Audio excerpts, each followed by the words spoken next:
Praise the Lord. Amen. எல்லோரும் கண்களை மூடி ஜெபிப்போமா?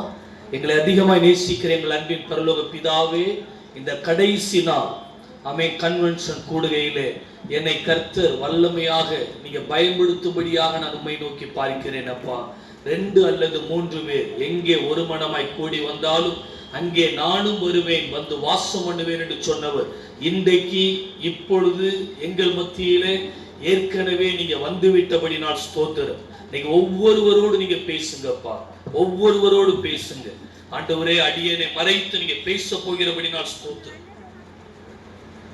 உள்ளத்தின் ஆழத்திலிருந்து நான் உம்மை துதிக்கிறேன், ஸ்தோத்தரிக்கிறேன் அப்பா. உமக்கு நன்றி. இன்றைக்கு எங்களோட பேசுங்க, உங்க நாமத்துக்கே மகிமை உண்டாகட்டும். வருகின்றவர்களை சீக்கிரமா அழைத்து கொண்டு வாங்க, வந்தவர்கள் உற்சாகமா இருக்கட்டும். இயேசுவின் நாமத்தில் ஜெபிக்கிறேன் பரலோக பிதாவே. ஆமென், ஆமென், ஆமென். Praise the Lord. கர்த்தர் நல்லவர். மீண்டும் ஒரு விசை ஆண்டவராய் இயேசு கிறிஸ்துவின் நாமத்தில் இந்த வாய்ப்பை தந்த உங்கள் எல்லாருக்கும் ஆண்டவராய் இயேசு கிறிஸ்து நாமத்தில் வாழ்த்துக்களை தெரிவித்துக் கொள்கிறேன். நான் ஜெபம் பண்ணும்போது கடைசி நாள் கன்வென்ஷன் மீட்டிங் எனக்கு தான் சொன்னனே தவிர உங்களுக்கு கிடையாது. ஏன்னா உங்களுக்கு 2 நாட்கள் உண்டு, நீங்க கண்டிப்பா எல்லாருமே வரணும். Price the Lord. நாங்க இன்னைக்கு கடைசி நாள் எங்களுக்கு, நாங்க இன்னைக்கு முடிச்சுட்டு போயிடுவோம். ஆனா நீங்க நாளைக்கு வரணும், நாளை மறுநாள் வரணும். நம்ம பரிசுத்த வாரத்தில் இருக்கிறோம். இன்றைக்கு முதல் நாள் செய்தியை கேட்க போகிறோம். நாளைக்கு வேதத்தின் அடிப்படையிலே நாளைக்கும் நாளை மறுநாளும் இதே இடத்துல கன்வென்ஷன் கூட்டம் நடக்கும். அதுல நீங்க பங்கு பெறுங்க. கர்த்தர் உங்களை ஆசீர்வதிப்பாராக. ஆமென். விசேஷமா இந்த வாய்ப்பை தந்த சேகர குருவானவர் அவர்களுக்கும் சபையின் மூப்பர்களாகிய உங்கள் யாவருக்கும் விசுவாசிகளுக்கும் விசேஷமாய் என்னை அழைத்த ஜெயசுதாஸ் பிரதருக்கும் அவங்க டீம்ல கமிட்டியில இருக்கிற எல்லாருக்கும் உங்களை ஆண்டவராய் இயேசு கிறிஸ்துவின் நாமத்தில் வாழ்த்துகிறேன், நன்றியை கூறுகிறேன். கர்த்தர் உங்களை ஆசீர்வதிப்பாராக. கொஞ்சம் கம்மி பண்ணிட்டு தேங்க்யூ. இன்னைக்கு வேத பகுதி நம்ம ஏற்கனவே வாசித்துட்டோம். மத்தேயு 21ஆம் அதிகாரம். அதை திருப்பி வைத்துக் கொள்ளுங்க. 2 வசனம் மட்டும்தான் வேற பகுதியிலிருந்து நம்ம வாசிப்போம். அதிகமா அந்த வேத பகுதியை மட்டும் தியானிக்க போறோம். நம்ம எல்லாருக்குமே தெரியும், பரிசுத்த வாரம்னா நம்ம சிஎஸ்ஐ திருச்சபைகள்ல திங்கட்கிழமை ஒரு வேத பகுதி, செவ்வாய்க்கிழமை, புதன்கிழமை, வியாழக்கிழமை, பிறகு வெள்ளிக்கிழமை, பெரிய வெள்ளிக்கிழமை 7 வசனங்களை நம்ம தியானம் பண்ணுவோம். சனிக்கிழமை எல்லாரும் அமைதி ஆயிடுவோம். சனிக்கிழமை யாரும் சண்டை போடாதுங்க.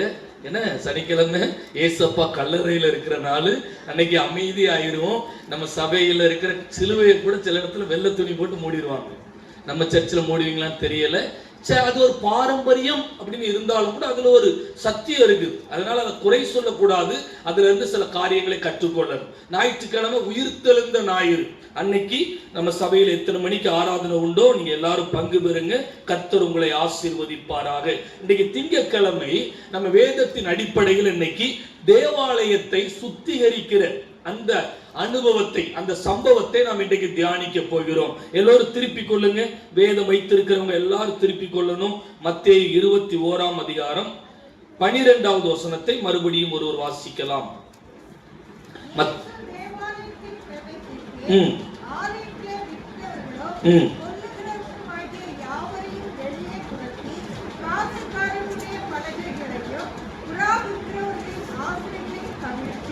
அடுத்த வசனம் வாசித்தோம்.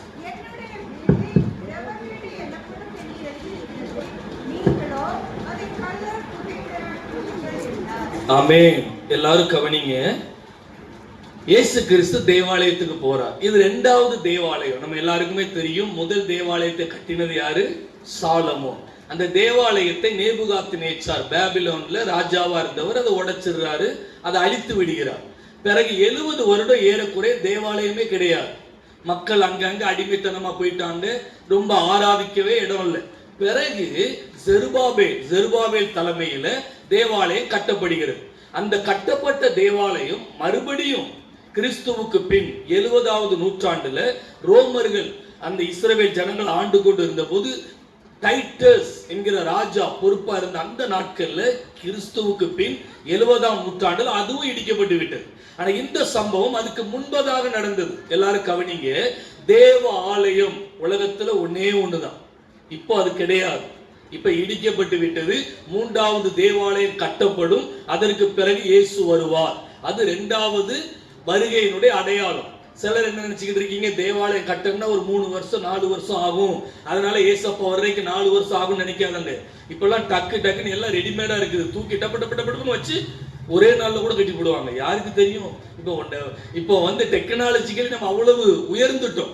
அதனால பழைய காலத்துல அப்படி கஷ்டப்பட்டு கட்டினாங்க. இப்ப தேவாலயம் கட்டுறதுக்கு 2 நாளோ 3 நாளோ டக்குன்னு கட்டிடுவாங்க. அதுக்குரிய வேலைகள் எல்லாம் நடந்து கொண்டிருக்கிறது. ஏசப்பாவுடைய 2வது வருகை நெருங்கி விட்டது, ஆயத்தமாக இருக்கிறது. அதனால அதுக்கு நம்ம ஆயத்தமாகி கொண்டிருக்கிறோம். இப்ப பாயிண்ட்டுக்கு நீங்க வாங்க. 2வது தேவாலயம்.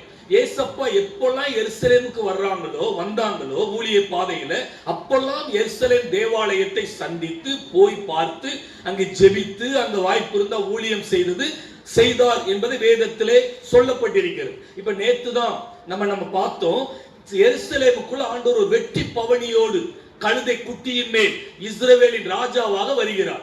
வந்த இயேசு கிறிஸ்து அப்படியே தேவாலயத்துக்கு போறார். தேவாலயத்துக்கு உள்ள பிரவேசித்த போது நடந்த சம்பவத்தை தான் நம்ம இப்ப வாசித்தோம். அங்க என்ன நடக்குது?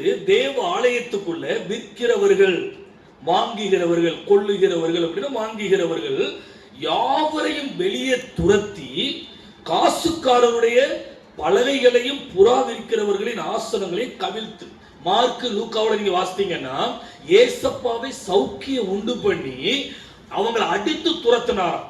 சௌக்கிய ஏசப்பாவை உண்டு பண்ணி அடித்து துரத்தணும்னா எவ்வளவு கோபம் ஏசப்பாவுக்கு வந்திருக்கும். தேவாலயத்துக்கு வந்தவங்க எல்லாம் வெளியில நிக்கிறாங்க, வெளியில நின்று வியாபாரம் பண்றவங்க எல்லாம் உள்ள வந்துட்டாங்க. இதுக்கு இடம் கொடுத்தது யாரு? அங்க இருந்த கமிட்டி மெம்பர் தானே. அவங்க கொடுக்காம அவங்க எப்படி போக முடியும்? அங்க இருந்த பரிசேயர்கள் பணத்துக்காக ஆலயத்தை வித்துட்டாங்க. நீ உள்ள வாங்க, நடத்துங்க. என்ன ஆரம்பத்தில் என்ன பண்ணிருப்பாங்க? பழி கொடுக்கணும், புறாவை கொடுக்கணும், ஆடுகளை கொடுக்கணும், வெளியில வச்சு வித்திருப்பாங்க.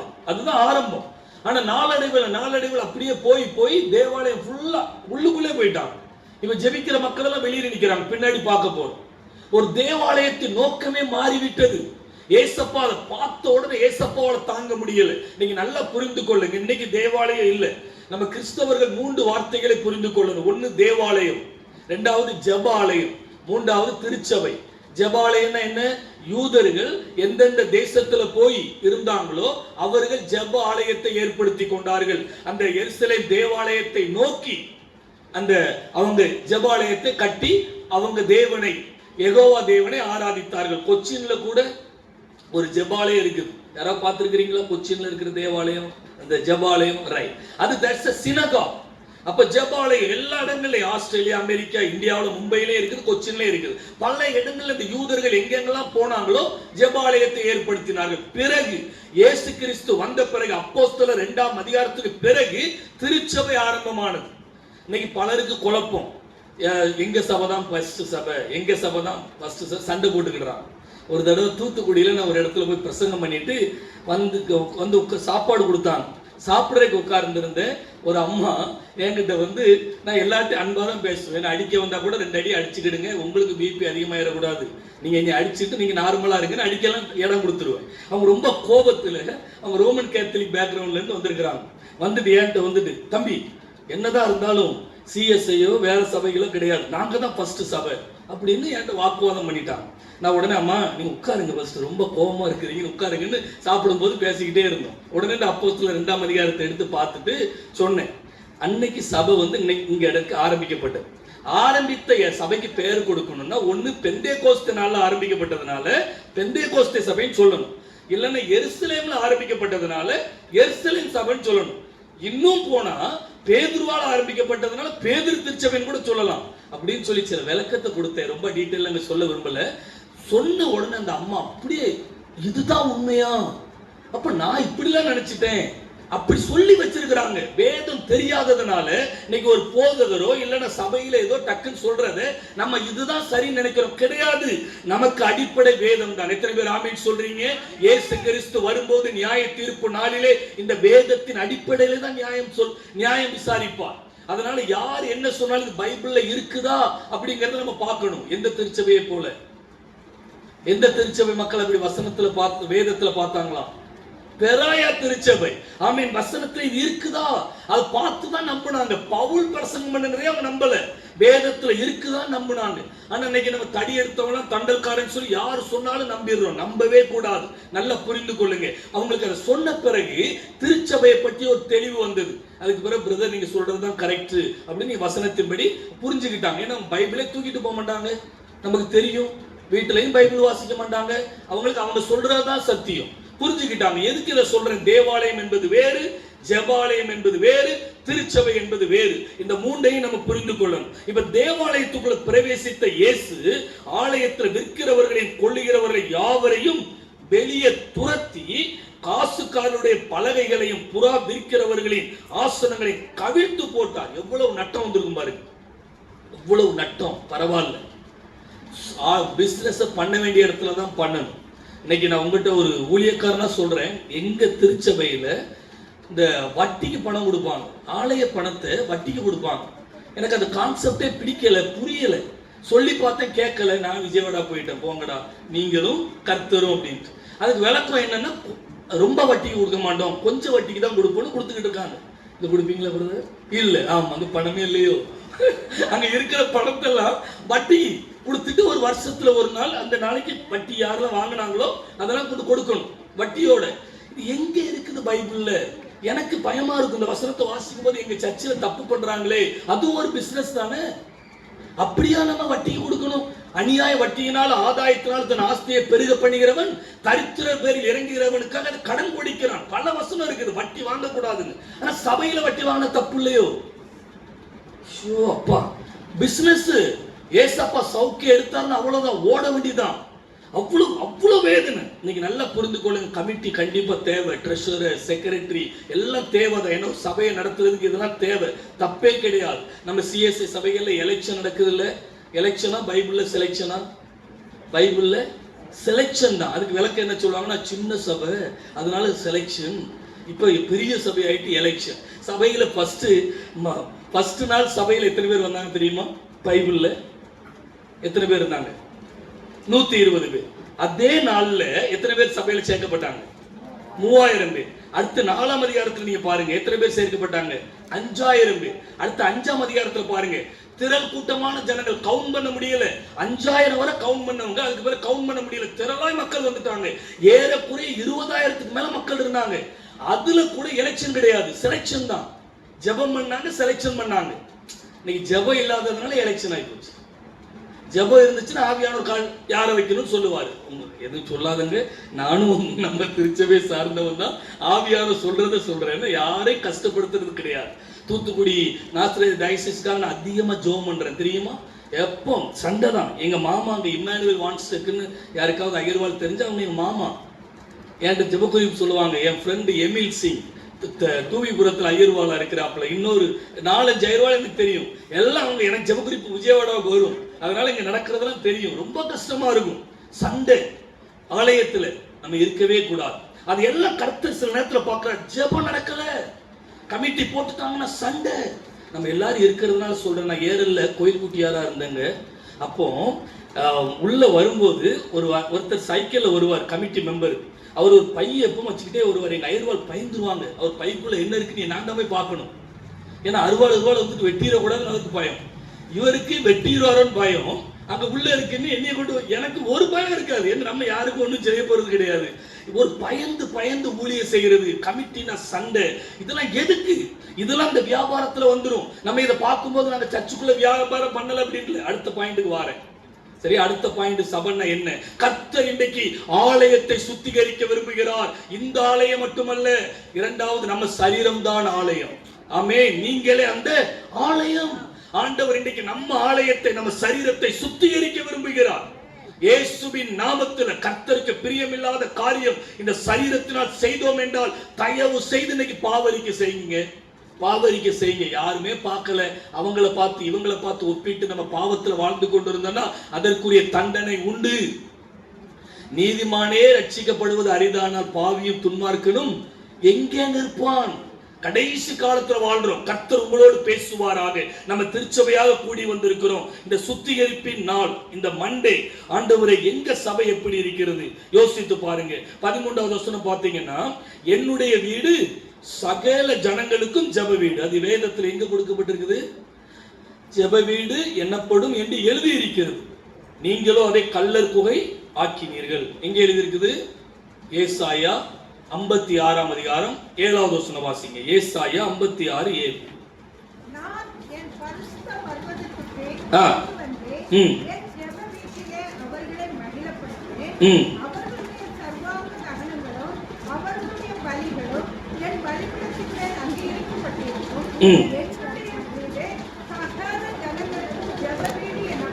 ஆமே. சகல நல்ல கவனிங்களேன், சகல ஜனங்களுக்கும் ஜெப வீடு. இந்த சத்தியத்தை நல்லா புரிந்துக்கணும். இதுல 2 அர்த்தம் இருக்குது. 1, சகல ஜனங்களுக்கும் ஜெப வீடு. 2, சகல ஜனங்களுக்காக ஜெபிக்கிற ஜெப வீடு. சகல ஜனங்களும் வரலாம், அவங்க எந்த மதத்தை சார்ந்தவர்களாக இருந்தாலும் நம்ம ஆலயத்துக்குள்ள வந்து ஜெபிக்க நம்ம இடம் கொடுக்கணும். எத்தனை பேர் ஆமென் சொல்றீங்க?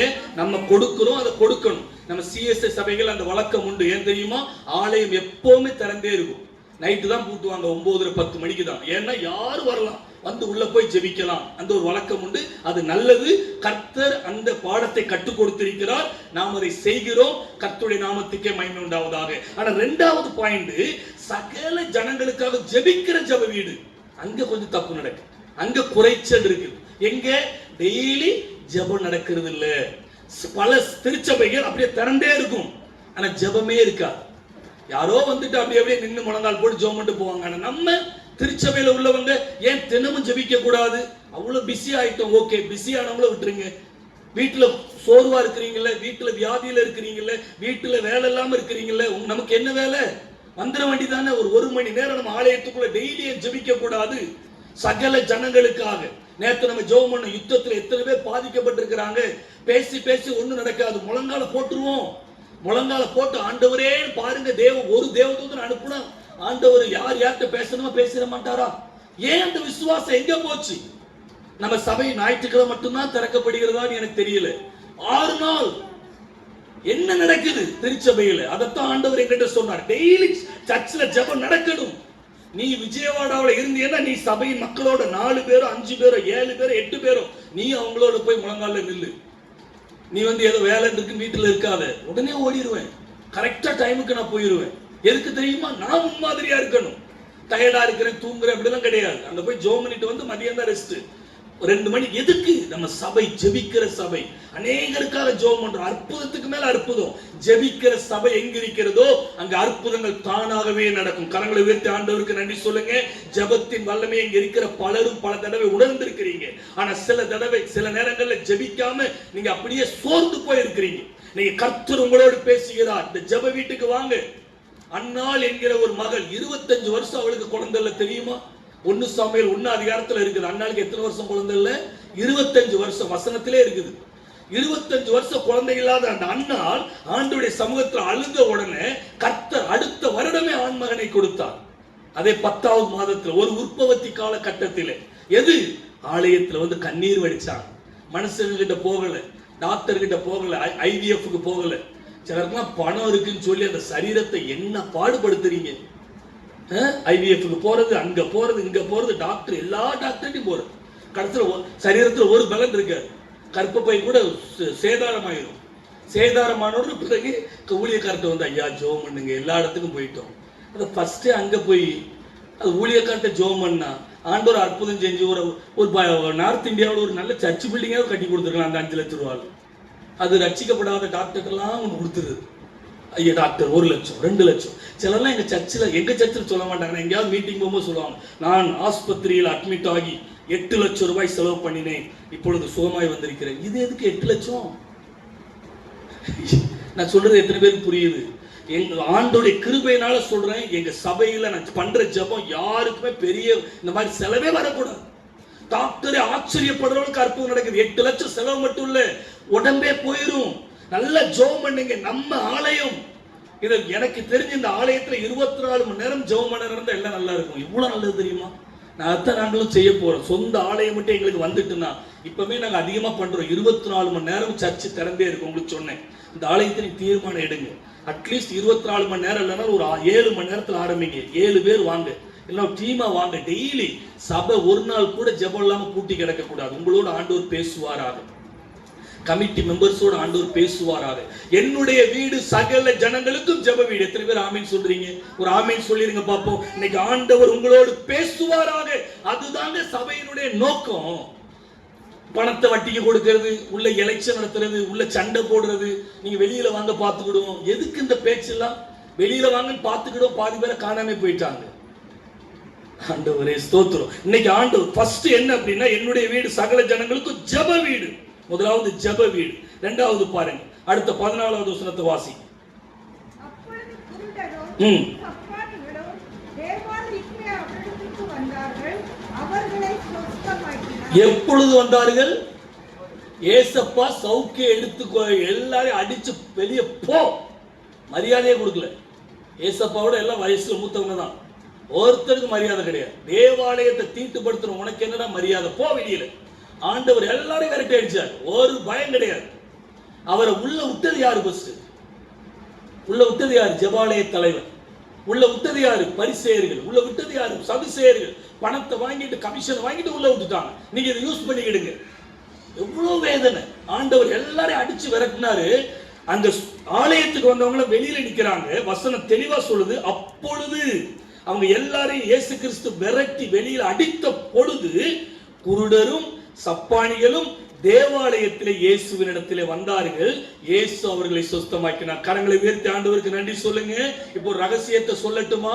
அநேக சபைகள்ல ஏன் ஜெபம் இல்ல, ரெண்டாவது ஜெபித்தாலே அற்புதம் நடக்க தெரியுமா? எதுக்கு? இதுதான் காரணம். ஒரு ஆலயத்தின் நோக்கம் சரியாக பயன்படுத்தாததுனால, பயன்படுத்தப்படாததுனால அங்க சுகமே இல்லை.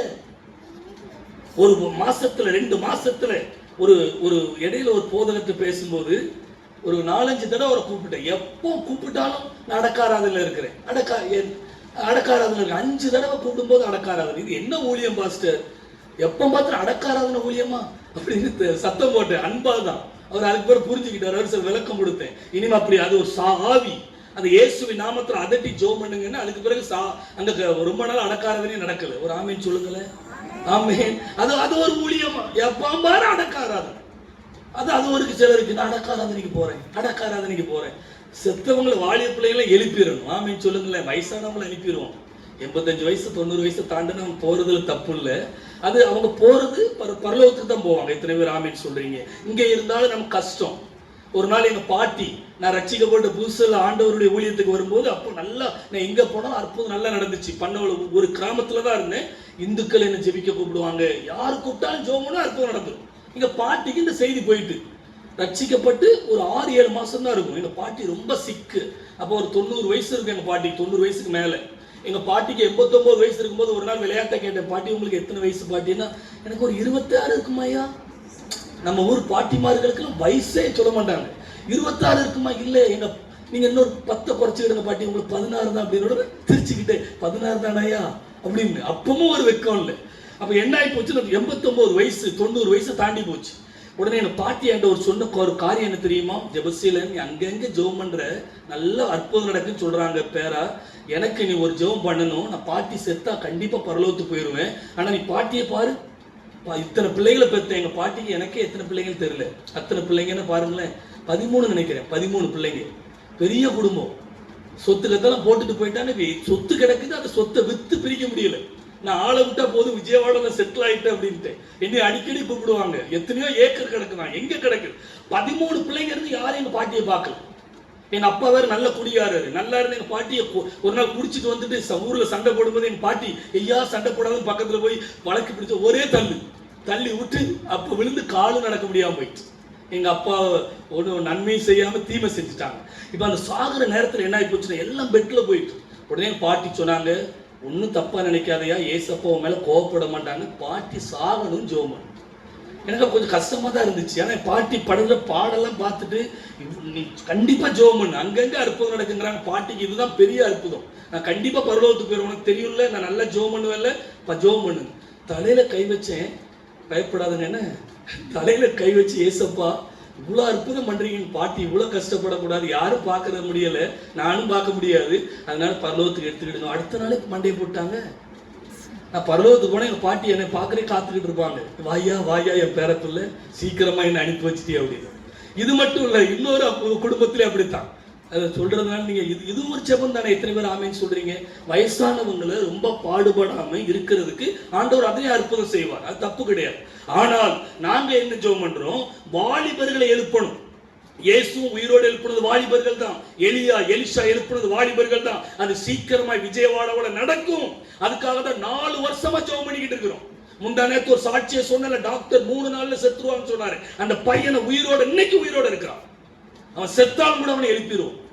அந்த விசுவாசம் இருக்குது. எங்க ஜெபம்? என்ன நேரம் இருந்தாலும், புயலே வந்தாலும், கொரோனா டைம்ல கூட ஜெபம் பண்ணாங்க. கொரோனா டைம்ல கூட டெய்லி ஜெபம். கர்த்தர்கிட்ட நீ தீர்மானம் எடுங்க, ஆண்டவரே எங்க சர்ச்சு எப்பொழுது டெய்லி ஜெப வீடா இருக்கும்.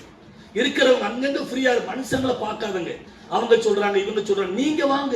இல்ல சர்ச்சை திறக்க மாட்டேன்ட்டாங்களா, இங்க வந்து வளாகத்துக்கு வாங்க, ஜெபம் பண்ணுங்க. டெய்லி ஜெபம் நடக்கணும். எத்தனை பேர் ஆமென் சொல்றீங்க?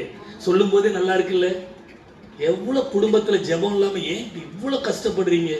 கடன் பிரச்சனை, பண பிரச்சனை, கட்டி கொடுத்த மகனும் மகளும் குடும்பம் நல்லா இல்ல, மாமியார் மாமனார் இல்ல அத்தை மாமியார் மருமகளுக்கு இடையில பிரச்சனை, எத்தனை பிரச்சனை. ஒரு குடும்பத்துல இருந்து சில காரியங்களை கேட்டா ஐயோ அப்படின்னு ஒன்னு சொன்னா 2 மறந்து போகுது, அவ்வளவு பிரச்சனை. அதனால சில இடத்துல கேட்காம ஜெபம் பண்ணிடுவேன். எதுக்கு கேட்டாலும் மறந்து போகுது. ஆவியானவரை வெளிப்படுத்துங்கன்னு சொல்ல வெளிப்படுத்திடுவார். இன்னைக்கு நான் உங்களுக்கு ஸ்பெஷலா பிரேயர் பண்ண போறேன். எத்தனை பேர் ஆமென் சொல்றீங்க? ஆமென். கடைசியில நான் ஒரு ஜெபம் உங்களுக்கு எப்படி பண்ண போறேன்னா, இங்க இருக்கிற உங்களுக்கு வியாதியில இருக்கிறவங்க என்ன பலவீனமா இருந்தாலும் கடைசி ஜெபம் நான் இன்னைக்கு நீங்க கையை தூக்க போறீங்க. வராதவங்களுக்கு சொல்லாதங்க. நான் உங்ககிட்ட வரும்போது நான் என்ன கொண்டு வந்திருக்கேன், ஜெபம் பண்ண என்ன வரும்போது உங்க வியாதியை மட்டும் சொல்லுங்க. உங்க அப்பா அக்கா அண்ணன் விட்டுருங்க, அவங்களுக்கு பிறகு முடிஞ்ச பிறகு வந்து சொல்லுங்க. ஆனா உங்களுக்கு நான் ஜெபம் பண்ண போறேன். என்ன பூசி யாக்கோபு 5:14-15 படி ஆமென். அந்த எண்ணெய் பூசி நான் உங்களுக்காக ஜெபிக்க போறேன். மார்க்கு 16:18 படி வியாதியஸ்தர் மேல கைகளை வைக்கும் போது வியாதியஸ்தர்கள் சொஸ்தமாவாங்க. நீ விசுவாசத்தோட இருங்க. விசுவாசத்தோட இன்னைக்கு ஆண்டோடைய வார்த்தையை கேளுங்க. இன்னைக்கு உங்களுக்கு அற்புதம். நீ கையை தூக்கினது மட்டும் தான் ஜெபம் பண்ணுவேன். என்ன கையை தூக்கும்போது நம்மகிட்ட வந்து கேட்பேன், என்னன்னு கேட்பேன். நீங்க உங்க வியாதியை மட்டும் சொல்லணும், விளக்கம் கொடுக்க கூடாது, விளக்கவே கொடுக்க கூடாது. டயபெட்டிக்ஸ் அவ்வளவுதான். 2-3 வியாதி இருந்தா 2-3 சேர்த்து சொல்லிருங்க. டயபெட்டிக்ஸ், பிபி, தைராய்டு டக்குன்னு சொல்லிருங்க, முடிஞ்சு போச்சு. அப்புறம் அது இது கூடுது குறையுது அதெல்லாம் விளக்கமே தேவையில்லை. இயேசுவின் நாமத்துல தலையில கை வைப்பேன். இன்னைக்கே எல்லாத்துக்கும் ஒரு அணக்காராதனை பண்ணிடுவோம். ஒரு ஆமேன் சொல்லுங்க. உங்களுக்கு இல்லை, உங்க வியாதிகளுக்கு. ஆமேன். பயந்துட கூடாது. நம்மளாம் உயிர்த்தெழுந்து போறோம். ஆமா, அடுத்த ஞாயிற்றுக்கிழமை உயிர்த்தெழ போறோம். இந்த ஞாயிற்றுக்கிழமை ரைட். அதனால எல்லாத்துக்கும் அடக்காராதனை இன்னைக்கு. எல்லா வியாதிக்கும் விசுவாசத்தோட ஆண்டோடைய வார்த்தையை கேளுங்க. இடையில சபையில நடக்கிற சில அற்புதங்களை சொல்லிக்கிட்டே உங்களை உற்சாகப்படுத்த போறேன். எத்தனை பேர் சந்தோஷமா இருக்கிறீங்க? நம்ம ஏசப்பா லூக்கா 1:37 சொல்லுங்க பாப்பா. என்ன வசனம்? லூக்கா 1:37. என் தேவனால் எல்லாம் கூடும். there is nothing impossible with our God. அப்படிப்பட்ட கர்த்தரை நம்ம கூட வச்சுக்கிட்டு எல்லா பலவீனத்தையும் எல்லா பிரச்சனையும் வச்சுக்கிட்டு இருந்தா எப்படி இருக்கும்? அதனால நீங்க எல்லாத்துக்கும் ஒரு அடக்காராதனை. எல்லாரும் சொல்லுங்க அடக்காராதனை. அடக்காராதனை எத்தனை குத்து மண்ணள்ளி போடுவோம்ல? எத்தனை? 1 2 3. ஆமே. இன்னைக்கு ஏதோ நடக்க போகுது. பக்கத்துல கைப்பிடிச்சு சொல்லுங்க, இன்னைக்கு ஏதோ நடக்க போகுது. கைப்பிடிச்சு சொல்லுங்க சிஸ்டர், இன்னைக்கு ஏதோ நடக்க போகுது. ஆமே.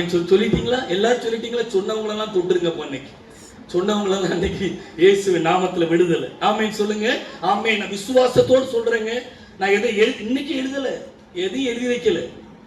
ஆமென். எல்லாம் ஆவியானவர் சொன்னா நீ போடா, நான் பார்த்துக்கிடுறேன்.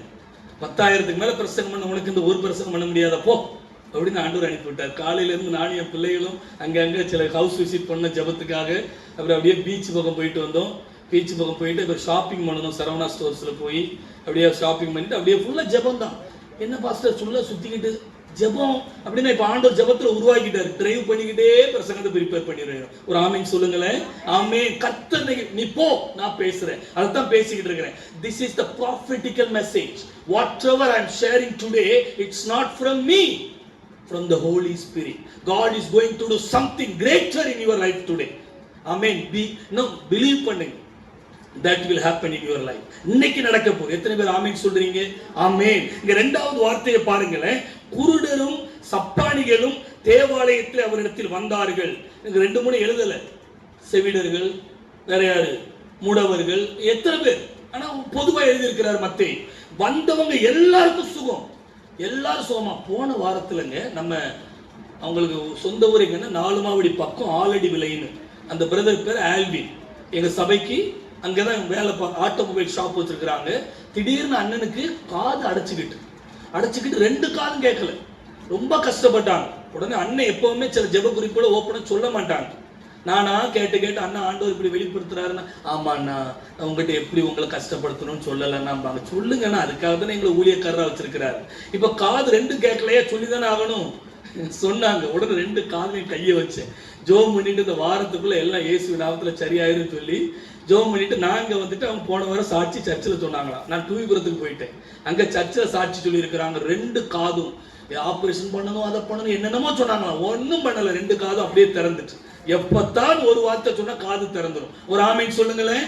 அருமையான ஆண்டவரை பைக்குள்ள வச்சிருக்கீங்களா, இதயத்துல வச்சிருக்கீங்களா, எங்கேயோ வச்சுக்கிட்டு எதுக்கு?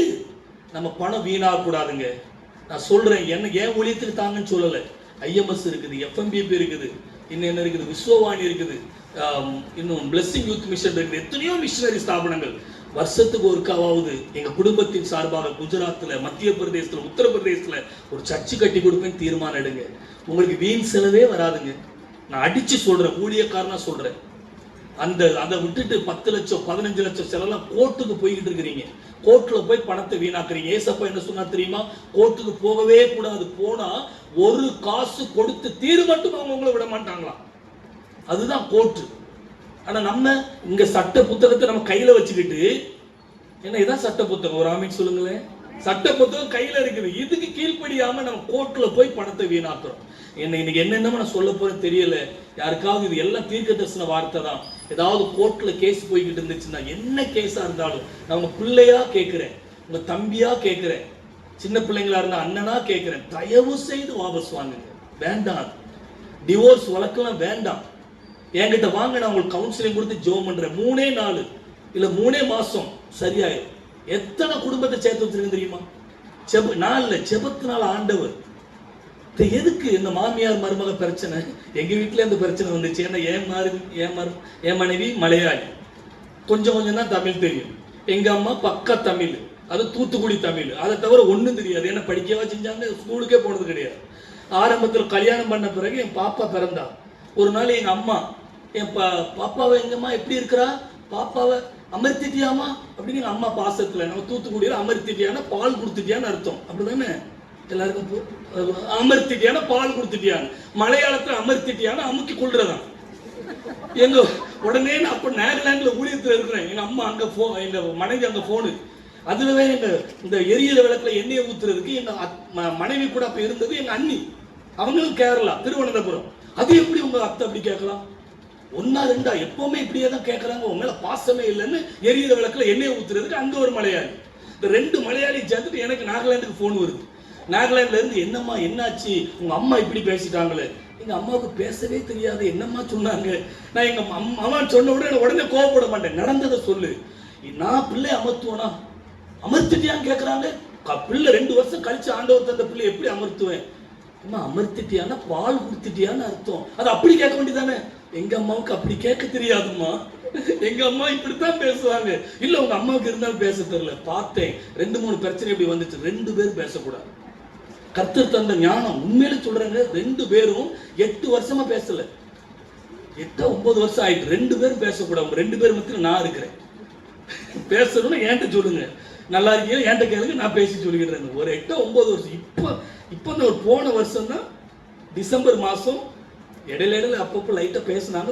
எங்க அம்மா கரெக்டா டிசம்பர் 10 என் மனைவி பிறந்த நாள் கூப்பிட்டு விஷ் பண்ணாங்க.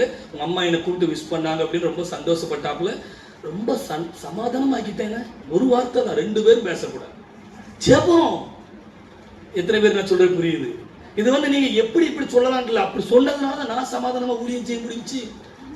இல்லைன்னா நாகாலாந்து அமெரிக்கா போனாலும் தோணு வந்துடும். அதுக்கு என்ன வரவா முடியும்? கர்த்தர் சொன்னா 2 பேரையும் பேசக்கூடாது. 2 தமிழ்ல பேசுறா. இவங்களுக்கு என் மனைவி தமிழ், அவங்களுக்கு புரியாது. எங்க அம்மா தமிழ், அங்க புரியல. இங்கிலீஷ் எங்க அம்மாவுக்கு சுட்டு போட்டாலும் வராது.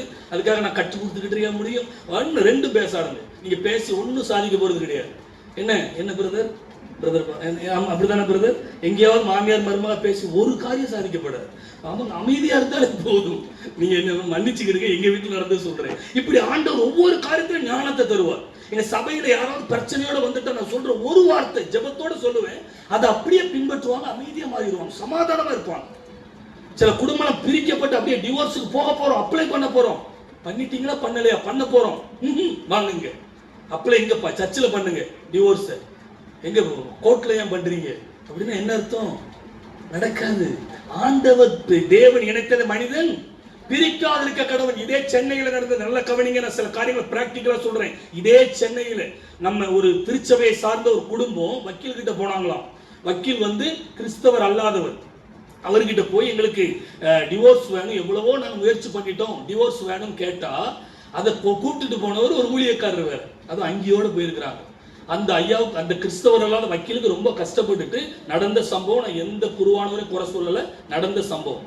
அப்போ அந்த வக்கீல் சொன்னாரா, அந்த வசனத்தை எடுத்து காட்டிட்டு, ஐயா வசனம் இப்படி இருக்குது, தேவன் இணைத்ததை மனிதன் பிரிக்காதிருக்க கடவுள். நானும் ஒரு மனுஷன். பாருங்களேன், அந்த வக்கீலுக்கு புரிஞ்சது நமக்கு புரிய மாட்டேங்குது. நானும் ஒரு மனுஷன், அதனால நான் பிரிக்க மாட்டேன், அது எனக்கு சாபம். நீங்க ரெண்டு கூப்பிட்டுட்டு போங்க, எங்க ரூமை தாரேன், ஐயா நீங்க நல்லா பேசி ஜோம் பண்ணுங்க ஐயா. வேண்டாம், சின்ன பிள்ளைங்களா இருக்காங்க, இவங்களை போய் பிரிச்சு வச்சு நமக்கு என்ன கிடைக்க போகுது, வேண்டாம் அப்படின்னு அந்த வக்கீல் சொன்னாராம். எனக்கு இந்த உண்மை சம்பவத்தை கேட்கும் போது எனக்கு தூக்கி வாரி போட்டுட்டுங்க. டிவோர்ஸ் பண்ண பிறகு வேற கல்யாணம் பண்ண மட்டும் நல்லா இருக்க முடியுமா? அது பிசாசை விட்டுட்டு பேய கல்யாணம் பண்ண மாதிரி. எதுக்கு இந்த வம்பு? அதுக்காக பேயோட வளர்ந்துருவோம். இன்னொரு பிசாசு வந்தா பெரிய பிசாசு. இந்த மன்னித்திருக்க உங்களை பத்தி வேண்டவே வேண்டாம். கர்த்தருடைய வார்த்தைக்கு கீழ்ப்படியலன்னா பேய் தான், அது பிசாசு தான். கர்த்தர் கஷ்டப்பட்டு கல்யாணம் பண்ணி இணைத்து வைத்த சின்ன சின்ன பிரச்சனை. யார் வீட்டுல பிரச்சனை இல்லை? பிரச்சனையே இல்லைன்னா எங்க வீட்டுக்கு வாங்க, பிரச்சனை டெய்லி வரத்தான் செய்யும். அடிக்க அந்த ஒரு நாள் கூட மனைவியிட்ட கோவப்பட்டு கையை ஒரு தடவை ஓங்குனு ஆண்டவர் சொன்னார், கொன்னே விடுவோம் நீ, சரீரண்டாது. ஒரு அன்னைக்கு நான் தீர்மானம் எடுத்தேன், எப்பா கர்த்தர் எவ்வளவு நல்லா புரிஞ்சுக்கிடுங்க. ஒவ்வொரு காரியத்திலையுமே நம்ம அவசரப்படவே கூடாது. ஆண்டவர்கிட்ட ஆலோசனை கேட்டா போதும், கர்த்தர் அருமையாக நடத்துவார். எத்தனை பேருக்கு நான் சொல்றேன் புரியுது? இங்க யாராவது அந்த தீர்மானத்தோட இருந்தீங்கன்னா, மாமியார்கள்லாம் மகனை பார்த்து ஐயா டிவோர்ஸ் கொடுத்துருன்னு சொன்னீங்கன்னா, எனக்கு ஒரு வார்த்தை என்ன சொல்லுன்னு தெரியுமா? வேண்டாம், நரகம் தான், நரகம், வேண்டவே வேண்டாம். என்ன பிரச்சனையா? பைபிள் என்ன சொல்லுதுங்க? பைபிள் என்ன சொல்லுது? விபச்சாரத்தினால கையும் களவுமாய் கண்டுபிடிக்கப்பட்டால் ஒழிய, விபச்சாரத்துல கண்டுபிடிக்கப்பட்டவங்களே மன்னிச்சு ஏற்று இன்னைக்கு குடும்ப வாழ்க்கை நடத்துறவங்க எத்தனை பேர் இருக்கிறாங்க தெரியுமா? அநேகர் உங்களுக்கு காட்ட முடியும். அப்படி இல்லாம வேண்டவே வேண்டாம். எல்லாரும் சொல்லுங்க வேண்டாம். பக்கத்துல கைப்பிடிச்சு சொல்லுங்க வேண்டாம். நீங்க கைப்பிடிச்சு சொல்றவங்க இந்த போராட்டத்துல கூட இருப்பாங்க. வேண்டாம் சொல்லுங்க, வேண்டாம், வேண்டவே வேண்டாம். ஆமென். கர்த்தர் நல்லவர். இப்ப இங்க வாங்கல, இப்போ முதல் ஜெப வீடு, ரெண்டாவது என்ன வீடு? அது சுக வீடு. எல்லாரும் வராங்க, எல்லாருக்கும் அற்புதம் நடக்குது. நான் நடந்த ஒரு சில அற்புதங்களை சொல்றேன். எங்க சர்ச்சுக்கு வர்ற இவங்களுக்கு சொந்த ஊர் மூக்குப்பேரி, கடலை மிட்டாய் கம்பெனி வச்சிருக்கிறாங்க விஜயவாடாவில். 80 லட்சம் ரூபாய்க்கு மேல கடன். அவங்களுக்கு ஒரு நல்ல சொந்த வீடை ஆண்டவர் கொடுத்திருக்கிறார். 1,20,00,000 ரூபாய்க்கு மேல போகும். அந்த பணம் வீட்டை வித்துட்டு ஊருக்கு போயிடலாம் பிளான் பண்ணிட்டாங்க. பிளான் பண்ண பிறகு சபைக்கு வருவாங்க. நான் அதை சரியா புரிஞ்சுக்கிடல. ஒரு நாள் அந்த அக்கா தான் கேன்சர்ல இருந்து ஆண்டவர் சுகத்தை கொடுத்த அக்கா. இது கேன்சர் வர்றதுக்கு முன்னாடி நடந்த அற்புதம். அப்ப அந்த அக்கா ஒரு நாள் பாரப்பட்டுட்டு, அண்ணா எனக்கு உங்கள்கிட்ட சொல்லணும் போல இருக்குது, இவ்வளவு கடன் பிரச்சனை, நல்லா வந்து வாழ்ந்தோம், எல்லாத்தையும் வித்துட்டு இப்படி போகணுமா, ஏன் நீங்க ஜோம் பண்ணுங்கன்னா என்ன நடக்கணும்? நான் ஜெபிக்கும் போது அவங்கள ஒருத்தர் ஏமாத்திக்கிட்டு இருக்கிறாரு எனக்கு தெரிஞ்சு போச்சு. அந்த பிசினஸ்ல கூட சேர்ந்தவரு கொஞ்சம் பணம் வாங்கியிருக்கிறாங்க, ஆனா அதுக்கு வட்டி வட்டி வட்டி போட்டு 30-40 லட்சத்துக்கு மேல வட்டியே கட்டி இருக்கிறாங்க. ஆனா மறுபடி வட்டி வாங்கிக்கிட்டே இருந்திருக்காரு. இதை ஆண்டவர் எனக்கு வெளிப்படுத்தி நான் சொன்னேன், நான் ஒரு நாள் யாரையும் போலீஸ் ஸ்டேஷனுக்கு போங்கன்னு சொல்ல மாட்டேன். ஆனா அந்த கேஸ்ல ஆண்டவர் என் மூலமா சொன்னாரு, போலீஸ் ஸ்டேஷன்ல போய் கம்ப்ளைண்ட் கொடுக்க சொல்லு, நீயும் போ. என் லைஃப்ல முத தடவை நான் போலீஸ் ஸ்டேஷனுக்கு போனது எங்க அண்ணனுக்காக. அந்த அண்ணனுக்காக ஆண்டவர் சொன்னார், நீ போ, உன் கூட நான் வருவேன், கம்ப்ளைண்ட் எழுது, அற்புதம் செய்ய போறேன்னு சொல்லி அண்ணன்ட்டானா போலீஸ் ஸ்டேஷன் போவோம். நானும் வரேன். அண்ணா நீங்களா வர்றேன்னா இன்னைக்கு ஒரு அற்புதம் நடக்கும் பாருங்க. போய் அந்த குடும்பமும் வந்தாங்க. ஒரு தாய் ஒரு மகன், 2 பேர் வந்து அவ்வளவு ஏமாத்திருக்கிறாங்க. அவன் அண்ணன் அடிக்கலாம் போயிருக்கிறான். ஏன்னா நம்ம தமிழ்நாட்டுக்காரங்கல்ல, அங்க அடிக்கலாம் போயிருக்கிறான். அப்ப அந்த கோவம் எனக்கு வரல. இதுக்கு ஒரு முடிவு ஆண்டவர் தருவாருன்னு சொல்லி ஜெபத்தோட போனோம். ஒரு லெட்டரை எழுதணும். நான் இங்கிலீஷ்ல தான் எழுதினேன். அந்த வந்தவன் இங்கிலீஷ்ல, அவரும் நான் தமிழ்நாடு தெலுங்கு தெரியாது இங்கிலீஷ்ல எழுதுனேன். அவன் தெலுங்குல எழுதி கொடுக்க வேண்டியதானே. அவன் பார்த்தா அவ்வளவு புரோக்கன் இங்கிலீஷ்ல, அவ்வளவு கிராமட்டிக்கல் மிஸ்டேக்ல இங்கிலீஷ்ல எழுதி எஸ்ஐ திட்டி விட்டாரு. டேய் அவர் தமிழ்நாடு இங்கிலீஷ்ல எழுதினார், எவ்வளவு தெளிவா எழுதியிருக்கிறாரு. உனக்கு தான் இங்கிலீஷ் வரலையே, தெலுங்குல எழுதினால அங்கேயே ஒரு சத்தம். வேற எழுதி கொடுத்துட்டு வந்தோங்க, ஒரு வாரத்துக்குள்ள எல்லாமே ஒண்ணும் இல்லாம போயிட்டு. கரங்களை உயர்த்தி ஆண்டவருக்கு நன்றி சொல்லுங்க. அதோட வரம் போகவே கூடாது. இதுவரை இத்தனை லட்சம் வாங்கியிருக்கிறேன், இனிமே நீ போனியன்னா அத்தனை லட்சத்தை கட்டணும், போகாம இருந்தேன்னா இதோட போயிருக்கு அப்படின்னு அவனை விரட்டி விட்டாங்க. இப்ப மறுபடியும் கடல் மிட்டாய் பிசினஸ் ஆரம்பிச்சு அங்க நல்லா இருக்கிறாங்க. கடன் எல்லாம் அடைக்கப்பட்டு விட்டது. ஒரு ஆமீன் சொல்லுங்களேன்.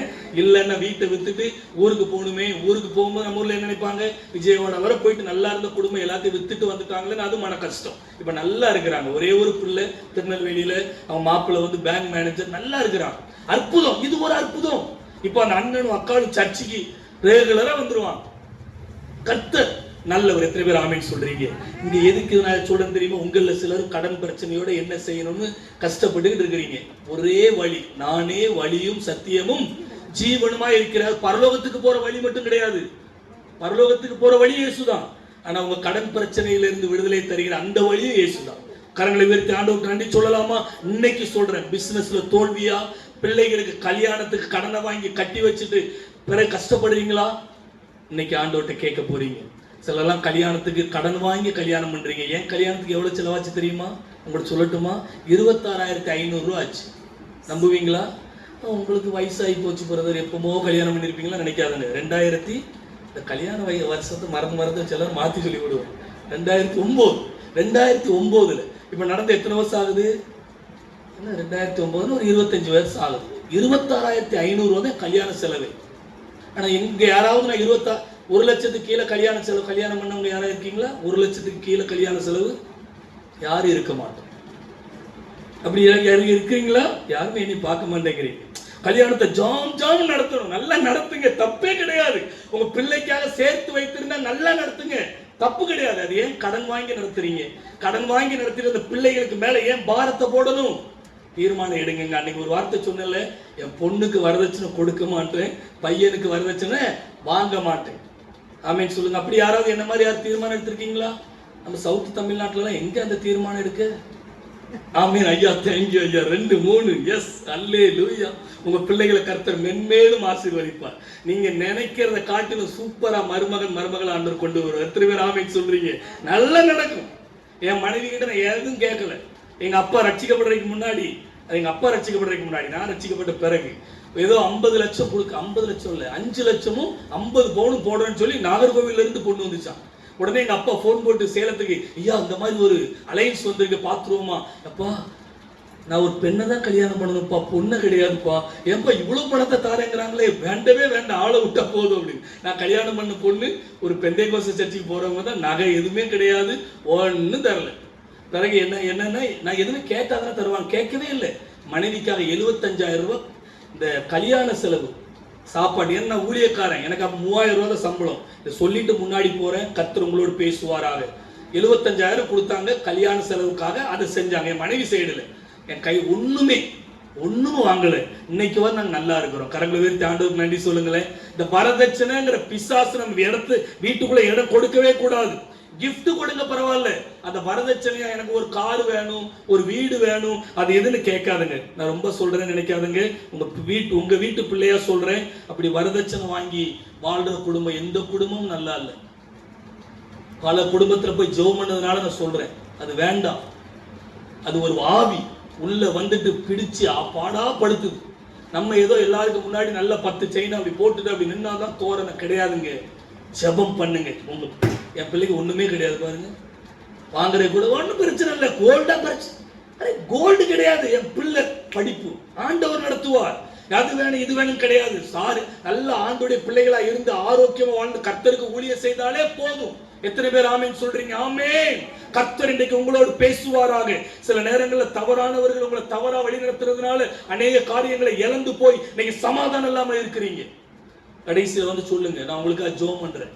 சிலர் வந்து முடிஞ்ச உடனே ஓடி போயிடுறீங்க. இன்னைக்கு தான் லாஸ்டா இருப்பேன், அதுக்கு பிறகு எப்போ வரப்போறேன்னு தெரியல, ஏசுதாஸ் பிரதர் எப்போ கூப்பிடுவாங்கன்னு தெரியல. கூப்பிடும்போது நானும் அவைலபிளா இருந்தாலும் வர முடியும்.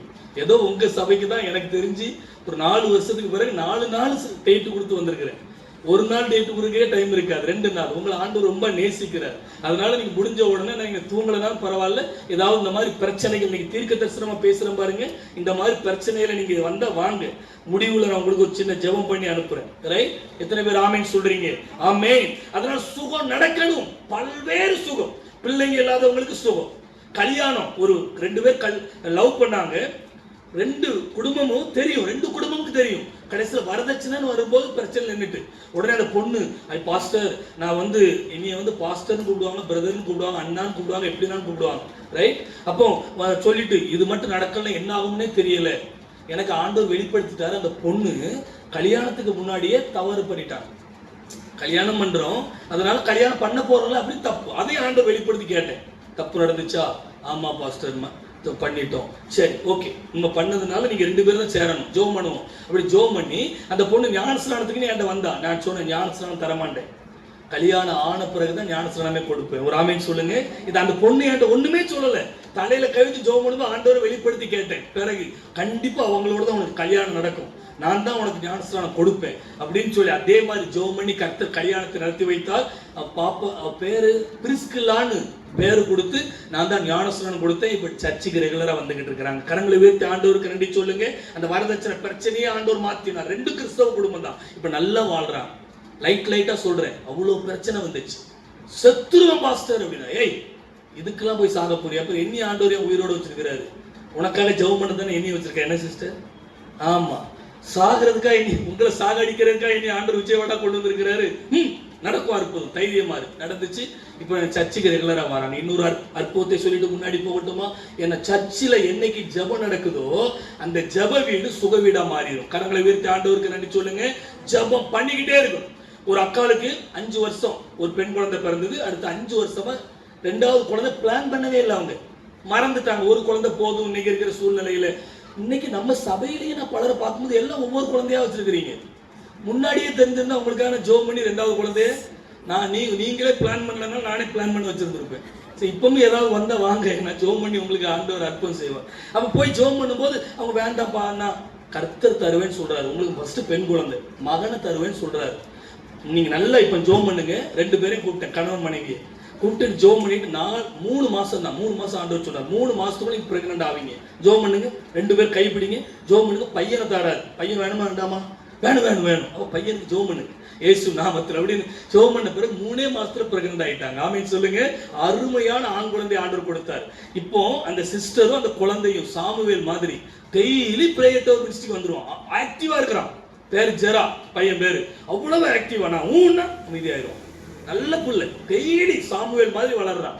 அந்த ஹஸ்பண்ட் வந்து சர்ச்சில் சாட்சி சொன்னாரு. சாட்சி சொல்லும் போது என்ன சொல்லி கொடுத்தாருன்னா, எங்களுக்கு கூட ஆசை இல்ல, அண்ணனுக்கு இருந்த ஆசை தான் எங்களுக்கு குழந்தை ஆண்டது எதுன்னா சொல்லிவிட்டாரு. நான் சொன்ன, பிரதர் என்ன சொல்றீங்க, இதான் சாட்சி அப்படின்ட்டு அவரை சிஸ்டர் கீழே இருந்து ஒரே சிரிப்பு. குடும்பமா இருக்கிறாங்க, நாங்க ஒரு குடும்பங்க. எதுக்கு இதை சொல்றேன்னா, சில நேரங்கள் ஆண்டோடைய அன்பு ஜெபம் மட்டும் பண்ணி பாருங்க. நம்ம சர்ச்சில் டெய்லி ஒவ்வொரு வாரமும் 1/2 மணி நேரமா நீங்க சாட்சிக்கு டைம் கொடுக்கணும். கொடுக்கிற அளவுக்கு ஆண்டவர் அற்புதம் செய்வார். கரங்களை உயர்த்தி ஆண்டவருக்கு நன்றி சொல்லிடுவீங்களா? இந்த வீடு தான் சுக வீடு, இங்க வரணும். ஏன் வீட்டுல ஜெபம் பண்ண அற்புதம் நடக்காத? நடக்கும். ஆனா இங்க வந்தோன்னு வச்சுக்கிடுங்களேன், தெய்வ பிரசன்னம். இங்க வந்து தடைகள் இருக்காது, எந்த சத்தமும் கேட்காது. ஏன்னா பல தேவ ஊழியர்கள், பல பரிசுத்தவான்கள், நீங்களும் பரிசுத்தவான்கள், பரிசுத்தவாட்டிகள் வந்து ஜெபம் பண்றோம் பாருங்க, அங்க ஒரு தனி தேவ பிரசன்னம் இருக்கும். அதான் நான் நேத்த முந்தானத்தை கேட்டல, யார் வீட்டுல பிரேயர் ரூமே இல்லைன்றீங்க. ஜெபார இருந்தாலாவது அதுக்குள்ள போய் ஜெபம் பண்ணலாம். சினிமா ஓடிக்கிட்டு இருக்கும்போது நீங்க போய் ஜெபம் பண்ணீங்கன்னா எப்படி இருக்கும்? தேவ பிரசன்னத்தை உணர முடியாது. அதுக்கு தான் இங்க வாங்க. இங்க சினிமா ஓடாதுல்ல, இன்னைக்கு ஓடி இருக்கா உள்ள சீரியல் சினிமா ஓடாது. நீங்க ஓடணும்னு நினைச்சாலும் அது ஓடாது. யார் ஆன் பண்றீங்களோ அவங்கள ஆண்டவர் தூக்கிடுவார். இயேசுவின் நாமத்துல 1 2 3 ஸ்டார்ட். பரலோகமே என் சொந்தமே, என்னோட ஆலயம். அப்ப அதுக்கு தாங்க தேவ பிரசன்னம். அதுக்கு ஆலயத்துக்கு வீட்டுக்கு வித்தியாசம், அதுதான் வித்தியாசம். ஆமென் சொல்லுங்க. அங்க வீட்டுல பண்ற ஜெபத்துக்கு இங்க சுகம் நடக்கணும். இன்னைக்கு இயேசுவின் நாமத்துல சொல்றேன், வரக்கூடிய நாட்கள்ல நம்ம சர்ச்சில் வாரத்துக்கு ஒருக்காவது 3 பேராவது வந்து இங்க அற்புத சாட்சியை சொல்லணும். அந்த அளவுக்கு அற்புதம் நடக்கிறது உங்க கையில தான் இருக்குது. டெய்லி ஜெபம் பண்ணுங்க. 1 மணி நேரமாவது டீமா வாங்க, வாலிபர்கள் வாங்க, பெரியவங்க வாங்க, எல்லாரும் வந்து ஜெபம் பண்ணுங்க. 3வது ஒரு காரியத்தை சொல்லி நம்ம இன்னைக்கு ஜெபம் பண்ண போறோம். அடுத்த வசனத்தை வாசி.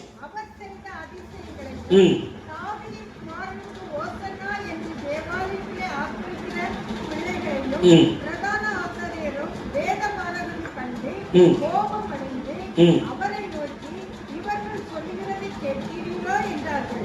அதற்கு இயேசு, ஆம் கேட்கிறேன். குழந்தைகளுடைய வாயினாலும் பாலகருடைய வாயினாலும் துணி உண்டாகும்படி செய்தீர் என்பதை நீங்கள் ஒரு காலம் வாசிக்கவில்லையா என்றார். நீங்கள் ஒரு காலம் வாசிக்கவில்லையா?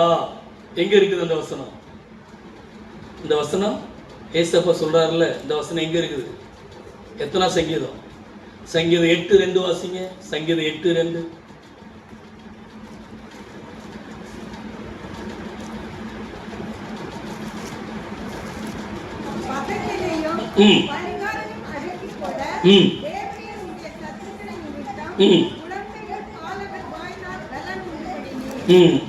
Thank you sister, thank you anti, thank you anti.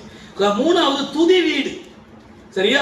எங்க ஜெபம் இருக்குதோ அங்க சுகம் நடக்கும். சுகம் நடந்த பிறகு அங்க துதி, சாட்சி, ஸ்தோத்திரம். நல்லா புரிஞ்சுக்கிடுங்க. பாலகர் வாயினால துதி வருது, அவங்களால பொறுக்க முடியல. பாலகர்களுக்கு புரிந்த சத்தியம் பெரியவங்களுக்கு புரியல. ஏன்னா அறிவு இருக்குது, வேத அறிவு இல்ல. வாஸ்திருப்பாங்க ஆனா புரியல. நல்லா புரிந்து கொள்ளுங்க. இன்னைக்கு அநேகருக்கு நமக்கு வேத அறிவு இருக்கலாம். வேத அறிவு இருக்கிறது பெரிய காரியம் இல்ல, அந்த வாழ்க்கையில அனுபவிக்கணும், வாழ்ந்து காட்டணும். நான் 10 தடவை பைபிளை வாசித்துட்டேன்னு சொல்றது பெருசு இல்ல, ஒரு தடவை ஒழுங்கா வாசித்து அதன்படி நடக்கிறது பெருசு. அதுக்காக 10 தடவை வாசிக்க கூடாதுன்னு சொல்லல. சிலர் வேத அறிவை குறித்து பெருமை பாராட்டுவாங்க. ஆனா 10 வசனம் தெரிஞ்சவங்க அதன்படி நடந்து உங்களை விட சூப்பரா இருப்பாங்க. ஆனா பல காரியத்தை தெரிஞ்சுக்கிட்டு நடக்காம இருக்கிறதுக்கு கொஞ்சத்தை தெரிஞ்சுக்கிட்டு அதன்படி நடந்தாலே ரொம்ப நல்லது. இங்க பாருங்க, அந்த பரிசேயர்கள் சதுசேயர்கள் வந்து ஏசப்பாட்ட கோவப்பட்டு, இந்த சின்ன பிள்ளைங்க பண்றதை பார்க்கலையா? உடனே ஏசப்பா நீங்க வாசிக்கலையா? நீங்க தானே டெய்லி அங்க வாசிக்கிறீங்க, வாரம் டெய்லி நியாயப்பிரமாண புத்தகத்தை வாசிக்கிறீங்க, சனிக்கிழமை ஓய்வு நாள்ல வாசிக்கிறீங்க, இதெல்லாம் பார்க்கலையா? எப்படி இருந்திருக்கும் அவங்களுக்கு? என்ன எல்லாருக்கும் முன்னாடி ஏசப்பா கேட்ட கேள்வி இது எப்படி இருக்குன்னா, பாஸ்டர் ஐயா நீங்க இப்படி பிரசங்கம் பண்ணக்கூடாது, சரியா? இன்னைக்கு நீ காலையில பைபிள் வாசித்தீங்களா அப்படின்னு சபையில் எல்லாரும் முன்னாடி கேட்டா எப்படி இருக்கும்? இப்படிதானே இருந்துச்சு. எல்லாரும் முன்னாடி இயேசு கேட்டார், இதை வாசிக்கவில்லையா? உண்மையிலே அவங்க வாசித்திருப்பாங்க, ஆனா அவங்களுக்கு புரியல. அர்த்தம் அவங்க நடக்கல அதன்படி. அவங்களுக்கு என்ன, கடமைக்காக வரணும், ஒரு பாடத்தை வாசிக்கணும், அதை முடிக்கணும், ஒரு பாரம்பரியமா ஆராதனை நடத்தணும், போகணும், அவ்வளவுதான்.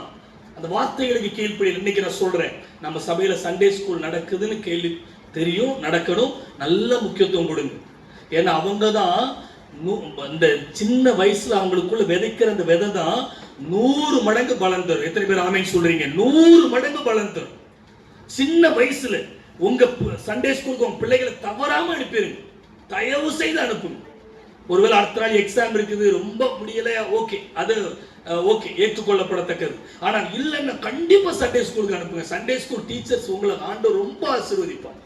ஏன்னா உங்க பிள்ளைங்க தான் வருங்காலத்துல பெரிய பெரிய பொறுப்புக்கு வருவாங்க. ஒரு ஆமேன் சொல்லுங்களேன்.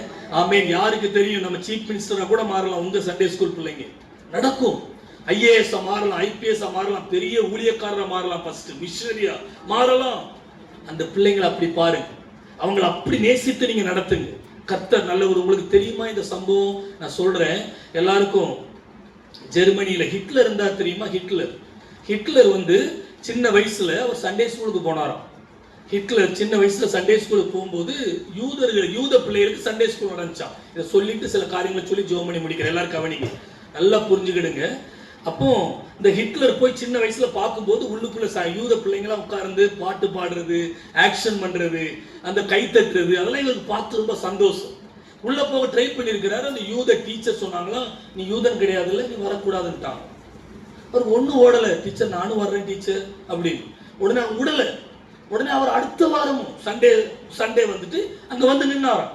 நின்றுட்டு இந்த ஜன்னல் வழியா பார்த்திருக்கிறார். உண்மையா நடந்த சம்பவம், யாராவது கேள்விப்பட்டிருக்கலாம், ரைட்? அப்போ 2வது வாரமும் வந்தாராம். வந்து பார்க்கும்போது டீச்சர் கோவப்பட்டுட்டே, உன்னை வரக்கூடாதுன்னு சொன்னல, இது யூதர்களுக்காக மட்டும்தான், நீ வரக்கூடாது அப்படின்னு விரட்டிட்டாங்க. 3வது வாரமும் வந்திருக்கிறாரு. வந்து மறுபடியும் ஜன்னல் வழியா பார்த்தா அந்த டீச்சர் கோவப்பட்டு கம்பு எடுத்துட்டு, இனிமே வந்தா கம்பால அடிச்சு விடுவேன், வரவே கூடாது. அதுக்கு பிறகு வரவே இல்லை. வாலிபனா மாறினாரு. ஹிட்லர் ஆட்சிக்கு வந்தாரு. வந்துட்டு யூதர்கள்ல எத்தனை பேரை கொண்டாங்க யாருக்கா தெரியுமா? லட்சக்கணக்கான யூதர்களை கொண்டாங்க. அந்த இடத்த நான் போய் பார்த்தேன். ஜெர்மனியில அந்த கான்சென்ட்ரேஷன் கேம்ப்னு சொல்ற அந்த இடத்த போய் பார்த்தேன், எப்படி ஹிட்லர் கொண்டாருங்க. அன்னைக்கு மட்டும் அந்த சண்டே ஸ்கூலுக்கு அந்த வந்த ஹிட்லரை, இயேசுவின் அன்பு, ஏசப்பா எல்லாருக்காகவும் சிலுவையில மரித்தார்ல, அன்னைக்கு மட்டும் ஏற்றுக்கொண்டிருந்தா அந்த ஹிட்லர் இன்னைக்கு டாக்டர் பிள்ளைகரகாம காட்டும் பெரிய ஊழியக்காரர் மாதிரி இருப்பார். ஏன்னா ஹிட்லர் பேச்சை நீங்க யூடியூப்ல போய் கேட்டு பாருங்க. நான் சிலரை கேட்டிருக்கிறேன், என்ன பேச்சு. ஹிட்லர் பேச்செல்லாம் கேட்டா உடனே நீங்க ஜெர்மனிக்கு அவர் பின்னாடியா அப்போ உயிரோட இருந்தீங்கன்னு போயிருவீங்க. அவ்வளவு பேச்சு. அந்த மனுஷன் மட்டும் அன்னைக்கு அந்த அம்மா சண்டே ஸ்கூல் டீச்சர் உள்ள அனுப்பியிருந்தா ஹிட்லர் இன்னைக்கு ரொம்ப நல்ல பெரிய ஊழியக்காரருங்கிற ஒரு ஹிஸ்டரியில வந்திருப்பார். ஒரு சண்டே ஸ்கூல் டீச்சர் பண்ண தப்பு அவர் ஹிட்லரா மாறிட்டார். அதே சண்டே ஸ்கூல் டீச்சர் பண்ணின நல்ல காரியங்களால இங்க எத்தனையோ பெரிய பெரிய ஊழியக்காரங்க இருக்கிறாங்க. டாக்டர் பில்லிகரகம் கூட பெரிய ஊழியக்காரரா மாறுறதுக்கு ஒரு சண்டே ஸ்கூல் டீச்சர் தான் காரணம். இங்க யார் சண்டே ஸ்கூல் டீச்சர்? 1 2, வேற யாரு? 3 4. நீங்க உண்மையிலே கர்த்தரால் 5 ஆசீர்வதிக்கப்பட்டவங்க 6. தேங்க்யூ. நல்ல ஊழியங்க, கஷ்டமான ஊழியம் தான், ஆனா நல்ல ஊழியம். அடுத்த 5 வருஷம் 10 வருஷத்துல உங்க பிள்ளைங்க நல்ல இடத்துல இருக்கும்போது உங்களை ஒரு நாள் மறக்க மாட்டாங்க. அதனால நல்ல ஜோம் பண்ணுங்க, ஜோம் பண்ணிட்டு செய்யுங்க. பாலகருடைய வாயினால துதி வரணும், பாலகருடைய வாயில ஜெபம் வரணும். சின்ன பிள்ளைங்க மத்தியில ஒரு பிரேயர் செல்ல உருவாக்குங்க. அட்லீஸ்ட் வாரத்துல ஒரு நேரமாவது 1 மணி நேரம் சின்ன பிள்ளைங்க வந்து ஜெபம் பண்ணட்டும். உங்க பிரச்சனைகள் எல்லாம் பிள்ளைங்கிட்ட எழுதி கொடுங்க. 1 நிமிஷம் அவங்க ஜெபம் பண்ணாலும் அதுல இருக்கிற வல்லம் இருக்கு பாருங்க, உடனே அற்புதம் நடக்கும். நீங்க போய் சர்ஜரி பண்ற 7 மணி நேரம்லாம் தேவையில்லை. 1 நிமிஷம் 20 சின்ன பிள்ளைங்க சேர்ந்து, ஏசப்பா எங்க ஆசீர்வாதம் தாத்தாவுக்கு இந்த இருதய பிரச்சனை இருக்கவே கூடாது, ஒரு வார்த்தை சொன்னா போதும், உங்க இருதயமே புதுசா மாறிடும். அவ்வளவு வல்லமங்க பிள்ளைகளுக்குள்ள இருக்கு. எத்தனை பேர் ஆமீன் சொல்றீங்க? அதனால இன்னைக்கு உங்க பிள்ளைங்க, நம்ம பிள்ளைங்க ஜெபம் பண்ணணும். என் பிள்ளைங்களே அப்படிதான் ஜெபத்துல வளர்க்கிறோம். நான் ஏதோ பெருமைக்காக சொல்லல, மிஷனரி பிள்ளைங்க வளர்க்கிறோம். கொஞ்சம் போராட்டம் வரதான் செய்யுது, ஏன்னா ஸ்கூலுக்கு போறாங்க வரும், ஆனாலும் ஜெபம். பாப்பாலாம் இந்த எக்ஸாம் 10th எக்ஸாம் எழுதுறதுக்கு முன்னாடி சில நேரங்கள்ல எனக்கே தெரியாம ரூமை பூட்டிட்டு போய் நல்லா ஜெபம் பண்ணுவா, அழுவா, ஜெபம் பண்ணுவா. பாப்பா முழுக்க ஞானஸ்தானம் எடுத்துட்டா, அந்நிய பாஷையில கூட ஜெபம் பண்ணுவா. இந்த தரிசனம்லாம் பாப்பா, தரிசனம்லாம் பார்க்குற அந்த கிருபை ஆண்டவர் கொடுத்திருக்கிறார். காரணம் ஜெபம். சின்ன பிள்ளைகளுக்கு அதை விட பெருசு என்ன இருக்குது? பிள்ளைகளுக்கு சினிமான்னு என்னன்னு தெரியாது, சீரியல்னா என்னன்னு தெரியாது. யாராவது சினிமா பார்த்தா அப்பாப்பா அந்த அக்கா சினிமா பார்க்குறாங்க, பரலோகத்துக்கு போக மாட்டாங்களாப்பா? ஆமாம்மா கரெக்டாக சொல்லிட்டு போக மாட்டாங்க அக்கா, எத்த பையன் அப்படியே சொல்லிடுவான். சினிமா பார்த்துட்டா யார் பார்க்குறீங்களா? அது என்ன பிரதர், பார்த்தா என்ன பிரதர், சரி நீங்கள் பார்த்துட்டு எங்கே போவீங்களோ போங்க, நான் உங்ககிட்ட உங்களை நான் என்ன பண்ணுறது? அதுக்கு ஒரு விளக்கம்லாம் கொடு. என் பையன் சொல்கிறேன், என் சின்ன பையனா பாப்பான்னு தெரியல, ஏதோ ஒரு வீட்டுக்கு போகும்போது அவங்க தெரியாமல் ஆஃப் பண்ண மறந்துட்டாங்க. அதனால ஊழியக்காரங்க சொல்லிட்டு வாங்கன்னு சொல்றதே அதுதான். சொல்லாமல் போயிடக்கூடாது. என்னென்ன நடக்கும்னு யாருக்கு தெரியும்? சொல்லியாச்சுன்னா அவங்க ஆயத்தமாக அவங்க உட்கார்ந்துருப்பாங்க இயேசுவின் நாமத்தில். ஆமென். அப்போ அன்னைக்கு அவன் சொன்ன உடனே அதை கேட்ட உடனே அவனுக்கு ரொம்ப வருத்தமாயிட்டு. உண்மை அதுதான். கர்த்தருடைய பிள்ளைங்க சின்ன வயசுல இருந்தே சரியா வளர்த்துருங்க. அவங்களோட கூட நீங்க சேர்ந்து ஜெபம் பண்ணுங்க. உங்க வீடு துதியின் வீடா மாறணும். எத்தனை பேர் ஆமேன் சொல்றீங்க? ஆமேன். தீமோத்தேயை பத்தி தெரியும்ல? தீமோத்தேயு சின்ன வயசுல அந்த ஒரு வசனத்தை வாசிப்போமா? வாசிங்க. 2 தீமோத்தேயு 3:15 நினைக்கிறேன், எடுங்க. 2 தீமோத்தேயு. அவன் சிறு வயதிலேயே வேதத்தை, அது வசனம் இருப்பிடத்தை சொல்லுங்க சிஸ்டர். கிறிஸ்து இயேசுவை பற்றும் விசுவாசத்தினாலே உன்னை ரட்சிப்புக்கேற்ற ஞானமுள்ளவனாக்கத்தக்க பரிசுத்த வேத எழுத்துக்களை நீ சிறுவயது முதல் அறிந்தன் என்று உனக்கு தெரியும். ஆமென். Thank you. கரெக்ட் தான். அப்போ இந்த தீமோத்தேயை பத்தி பைபிள்ல சொல்லப்பட்டிருக்கு, சிறு வயது முதல். நீங்க ஆங்கில வேதாந்தத்துல பாத்தீங்கன்னா infant, when he was an infant, infancy போட்டிருக்கு. அந்த இன்ஃபான்சிங்கிறது நமக்கு ஒரு 3 வயசுக்கு வரதான் இன்ஃபான்சின்னு சொல்லுவாங்க. அந்த 3 வயசுக்கு கீழே இருக்கும் போதே தீமோத்தேயுடைய அம்மா அவனுக்கு வேத எழுத்துக்களை கற்றுக் கொடுத்திருக்கிறாங்க. ஆமென். அதனாலதான் தீமோத்தேயு வருங்காலத்துல நல்ல பெரிய ஊழியக்காரர், பெரிய பிஷப் ஆனார்.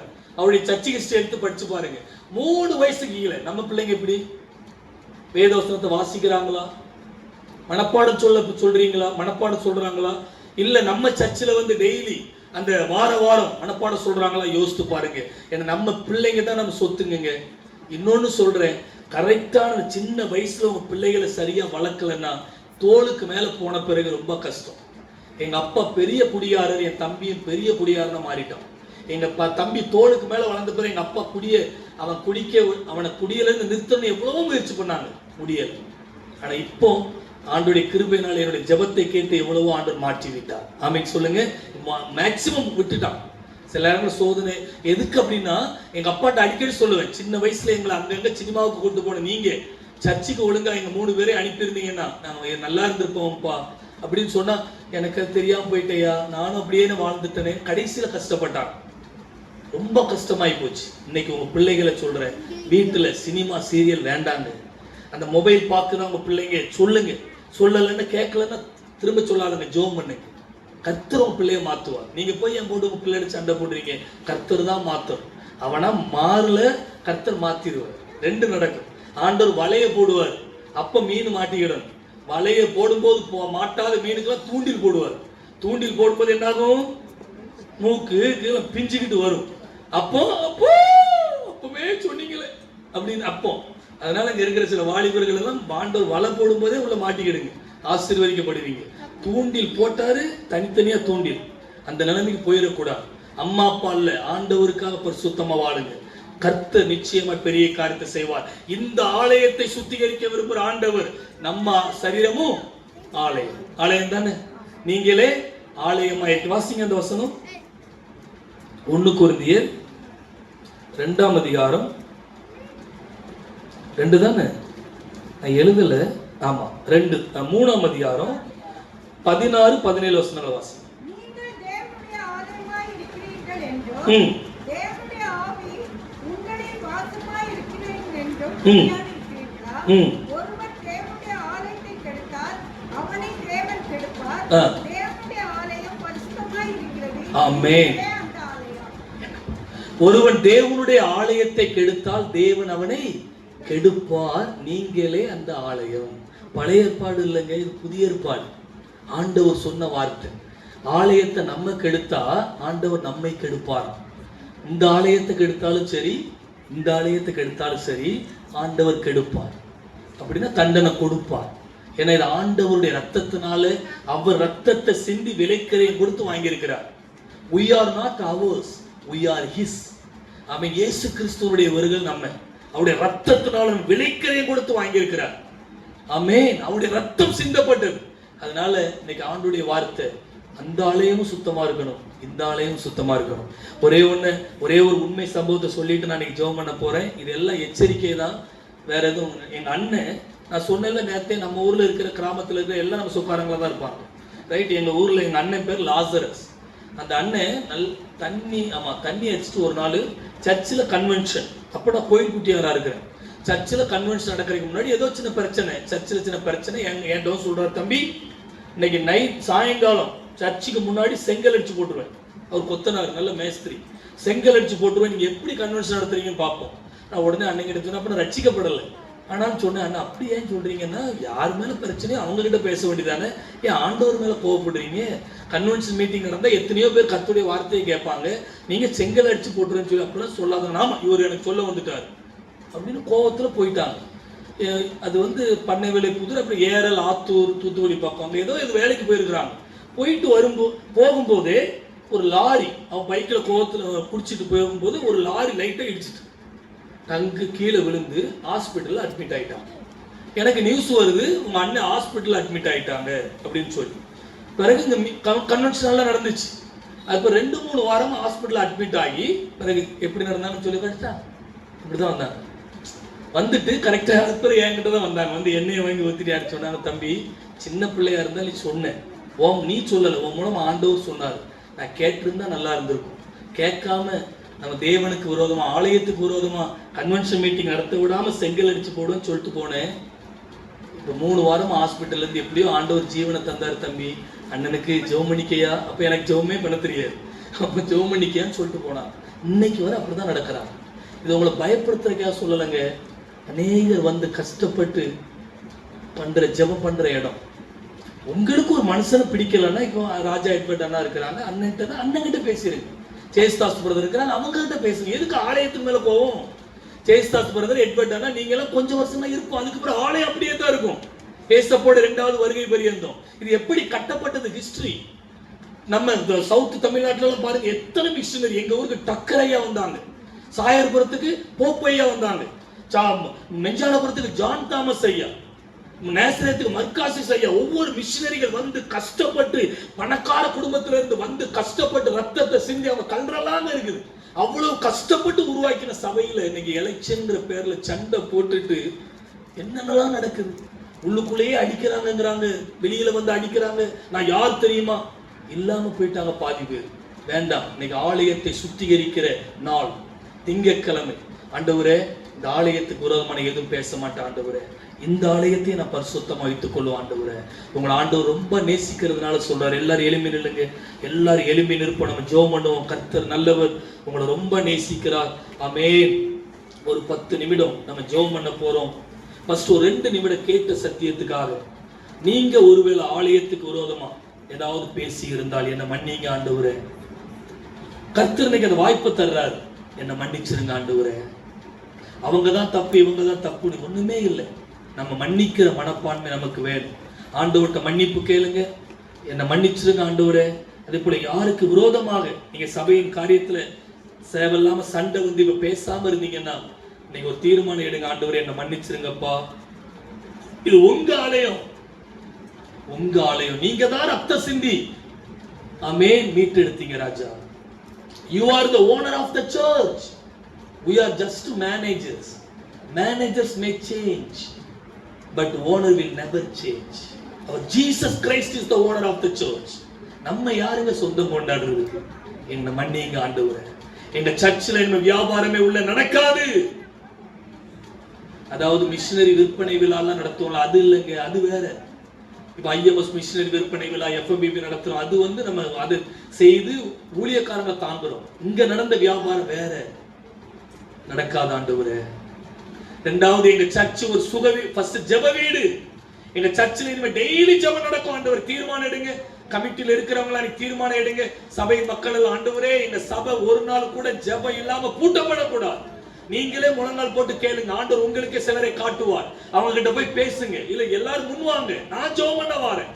திங்கட்கிழமை ஜெபம், செவ்வாய்க்கிழமை, புதன்கிழமை, வியாழக்கிழமை, வெள்ளிக்கிழமை, மாசத்துக்கு ஒருக்கா முழியரவு ஜெபம், வாரத்துக்கு ஒருக்கா உபவாச ஜெபம், எல்லாமே நடக்கணும். ஆலயம் என்ன? தினமும் ஜெப தூபங்கிறது ஏற்றப்படணும். ஜெப தூபம் தினமும் ஏற்றப்படணும். ஆண்டவரே, என்ன ஒப்பு கொடுக்கிற ஆண்டவரே, என்ன ஒப்பு கொடுக்கிறப்பா. நான் ஜெபம் பண்ணுவேன் ஆண்டவரே. இனிமே ஜெபம் பண்ணாம எங்க சபை ஒரு நாளும் கூட்டப்படக்கூடாது ஆண்டவரே.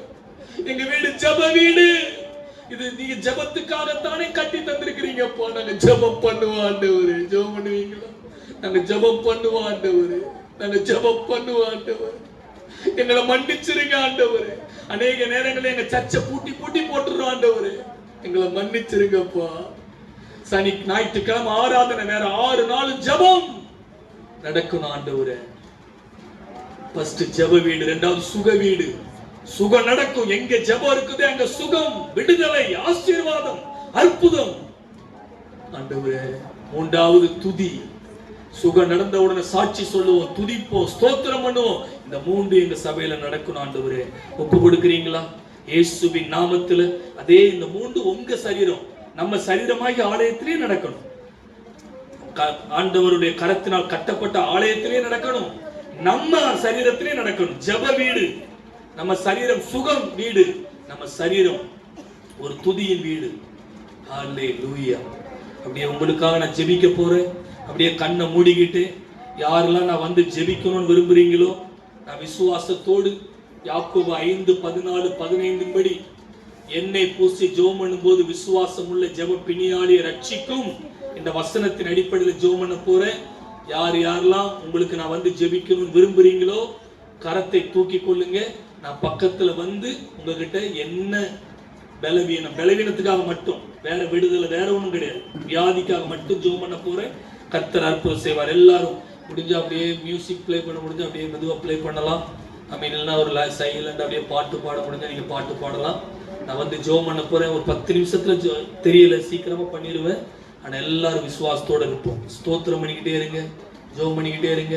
லேரி மஹாதா லாரபா லரபுஷா ஹாதேலே ரிஹாதா லரபா ரீமா சேகே தேஹே தேலே ரிபா ஹபபதா ஹதோலே ரிமா ரிகோ தேலே ரே பபா லரபுஷா ஹாதலா ரகதல ரபா சேமே கேகே லேரிஹா லேரி மமல ரபுஷா இதுவே உங்கள் சுகத்தின் நாள். இன்று சுகம் உண்டாகிறது, சுகம் உண்டாகிறது. இயேசுவின் நாமத்துல சுகம், இயேசுவின் நாமத்துல சுகம், இயேசுவின் நாமத்துல சுகம்.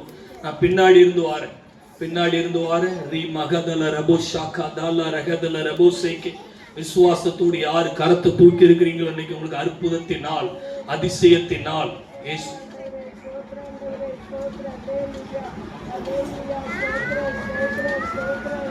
இயேசுவின் நாமத்தில் ரீ மகதலர் எல்லா ஜபத்தோட இருங்க. அம்மாவுக்காய் ஜெபிக்கிறேன்.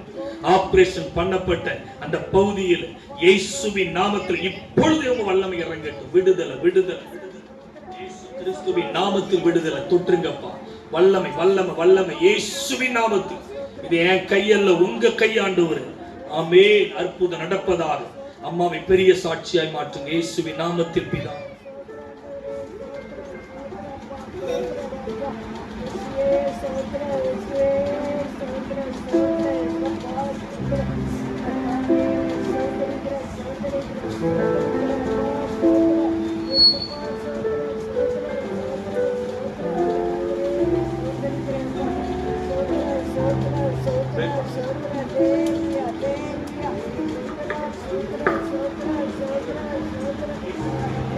Precious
விண்ணப்பத்தை கேட்பவரே,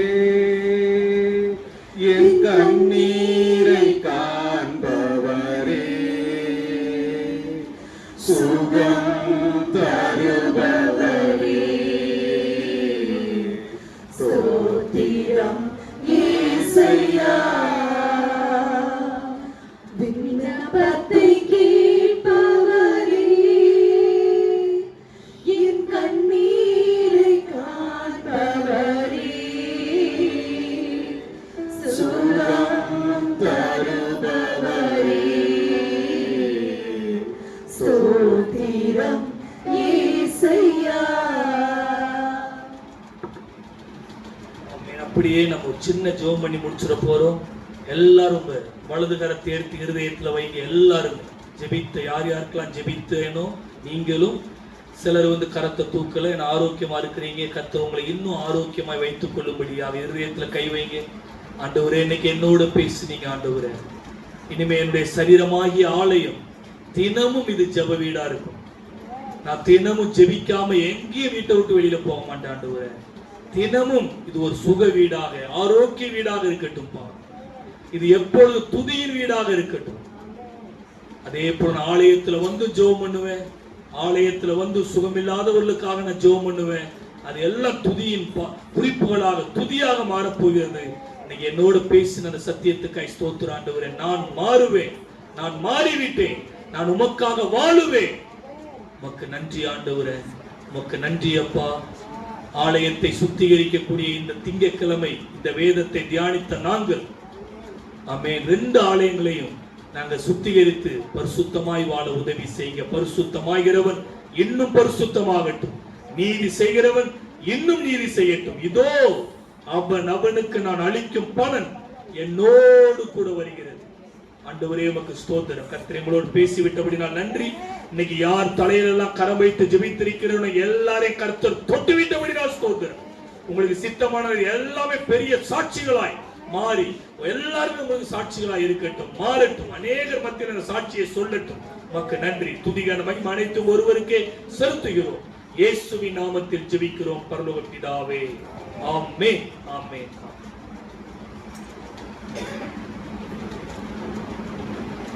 எல்லாரும் உட்காருவோம். இந்த ஆலய சுத்திகரிப்பு நாளிலே இந்த இடத்திலே ஆண்டவருடைய செய்தியை பகிர்ந்த அருமையான அண்ணனுக்கு திருச்சபையின் சார்பிலே நன்றியை தெரிவிக்கிறோம். கரங்களை தட்டி நம் நன்றியை அவர் தெரிவிப்போமா? யாரெல்லாம் அந்த ஆலய சுத்திகரித்து விசுவாசிக்கிறீங்க?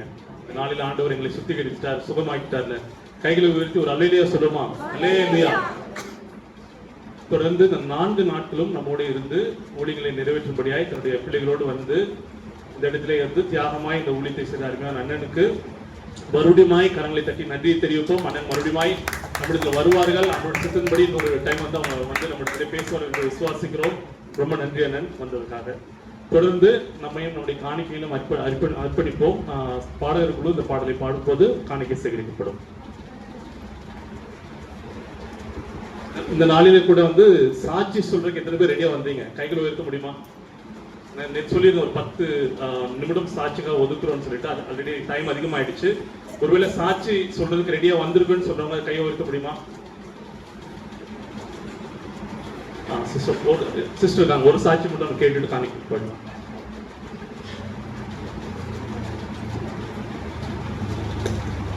மீதி சொல்ல விரும்புகிறவர்கள் நம்முடைய ஞாயிறு ஆராதனையிலே இல்லை ஆராதனை டைம்ல நீங்க சொல்லலாம். அதுக்கான நேரம் ஒதுக்கப்படும். கர்த்தருடைய பரிசுத்த நாம ஸ்தோத்திரம். போன வருஷம் இதே நாளில் பிரதர் வந்திருந்தாங்க.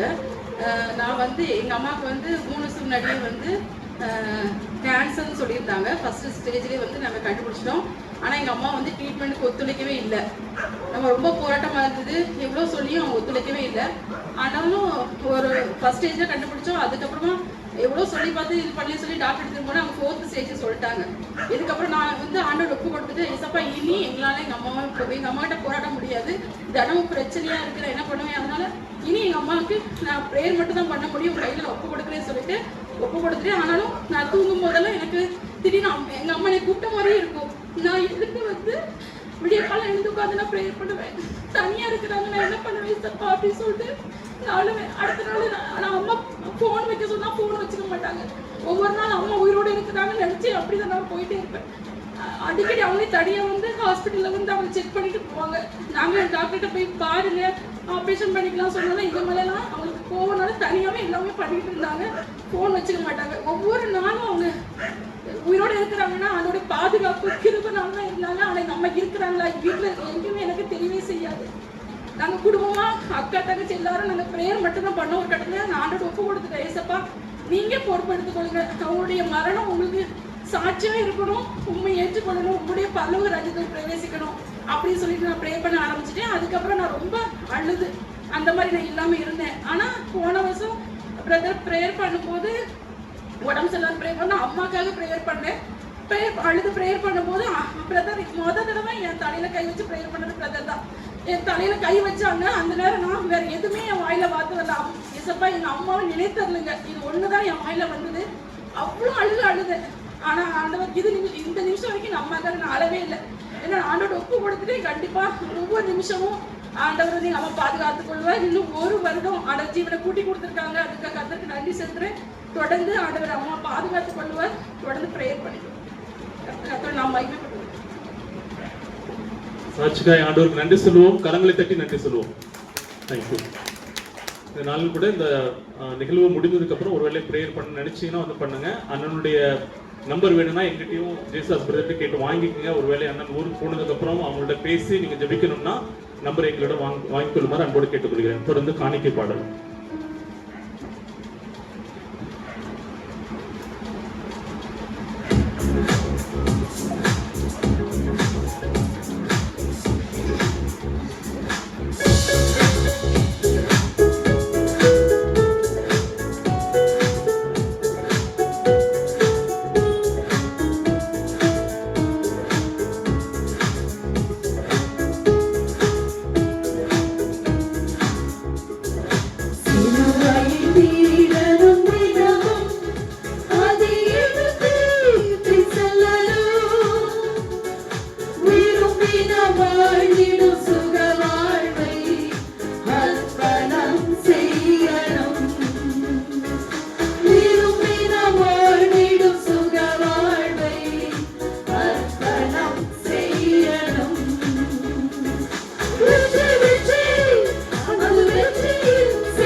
நாம் நின்றபடியே படைக்கப்பட்ட காணிக்காகவும் இந்த நாளின் இறுதி ஜெபத்தையும் ஏறெடுக்கும்படியாக அருமையான டேவிட் ராஜ் அங்களை அழைக்கிறேன்.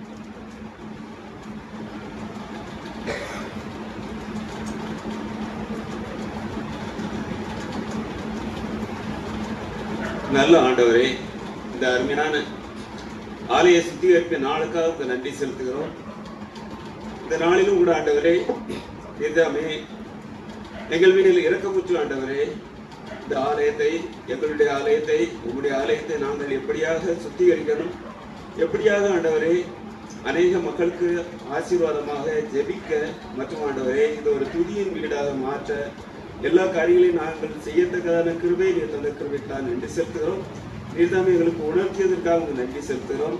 தொடர்ந்து ஆண்டவரே இந்த சகோதரனை நிலைமை காத்துக்கொள்ளும், அவரையும் அவருடைய மனைவி பிள்ளைகளை நிலைமை காத்துக்கொள்ளும். அவருடைய ஆண்டவரே ஒவ்வொரு முயற்சிகளிலும் ஆண்டவரே உடைய கிருபை கூட இருக்கட்டும். அவர்கள் சென்று ஆண்டவரே பணி செய்கிற ஒவ்வொரு இடங்களிலும் ஆண்டவரே அநேக மக்களுக்கு ஆசீர்வாதமாகவும், அநேக மக்கள் ஆண்டவரே சுகத்தை பெற்றுக்கொள்ள, உண்மை அறிந்து கொள்ள அதன் மூலம் ஆண்டவரே உடைய நாமம் மகிமைப்பட நீ அமைக்க செய்தோம். வந்திருக்கிற ஒவ்வொருவரையும் நாம் ஆசீர்வதியும். சுகவீனத்தோடு பலவீனத்தோடு வந்த ஒவ்வொருவருக்காக அவர்கள் ஜெபித்த ஜெபத்திற்காக நன்றி செலுத்துகிறோம். அந்த சுகத்தை நாங்கள் பெற்றுக்கொண்டோம் என்ற நம்பிக்கையோடு ஆண்டவரே நாங்கள் இந்த இடத்தை விட்டு செல்ல நீ அதை கிருபை செய்தோம். எங்களுடைய ஆலயத்திலும் ஆண்டவரே தொடர்ந்து ஒவ்வொரு நாளும் அதை கூட்டப்படாமல் அநேக மக்கள் ஆண்டவரே அங்கு வந்து ஜெபிக்கவும், அதன் மூலம் அநேக ஆசீர்வாதங்களை பெற்றுக்கொள்ள நீ அதை கிருபை செய்தோம். தொடர்ந்து ஆண்டவரே இந்த படைக்கப்பட்ட காணிக்கைக்காக நன்றி செலுத்துகிறோம். இதை கூட ஆண்டவரே அந்த ஊழியத்திற்கு பிரயோஜனமாக இருக்க நீ அதை கிருபை செய்தோம். மற்றும் ஆண்டவரே இதற்காக எடுத்துக்கொண்ட ஒவ்வொரு பிரயாசங்களையும் இதனை ஆசீர்வதித்தற்காக நன்றி செலுத்துகிறோம். விசேஷமாக ஆண்டவரே பாடல் கொடுக்கிறார் மற்றும் ஆண்டவரே இந்த அரேஞ்ச்மெண்ட்ஸ் ஒவ்வொன்றிலும் பிரச்சனை கூட இருந்ததற்காக நன்றி செலுத்துகிறோம். இன்னும் ஆண்டவரே வரப்போகிற நாட்களிலும் அநேக ஆண்டவரே ஆசீர்வாதங்களை நாங்கள் பெற்றுக்கொள்ள நீ அதை கிருபை செய்தோம். இயேசு கிறிஸ்துவ வேண்டிக் கொள்கிறேன் நல்ல பிதாவே. நாளைய தினத்திலும் நாளை மறுதினமும் தொடர்ந்து இந்த கூட்டங்கள் நடைபெறும். அருமையான சகோதரர் டேவிட் ஜேக்கப் அவர்கள் அந்த நாளிலே செய்திகளை பகிர்ந்து கொள்வார்கள். நாம் இணைந்து சொல்லுவோம். என் ஆத்மாவே கர்த்தரை ஸ்தோத்திரி, என் முழு பரிசுநாமத்தை ஸ்தோத்திரி, என் ஆத்மாவே கர்த்தரை ஸ்தோத்திரி, கர்த்தர் செய்த சர்வவாரங்களையும் மறவாதே. ஆமென். நம்முடைய இரட்சகராகிய இயேசு கிறிஸ்துவினுடைய கிருபையும் பிதாவாகிய தேவனுடைய அன்பும் பரிசுத்தாவினுடைய அந்யோன்ய ஐக்கியமும் இன்றும் என்றும் சதாகாலங்களிலும் நம் அனைவரோடும் இருப்பதாக. ஆமென்.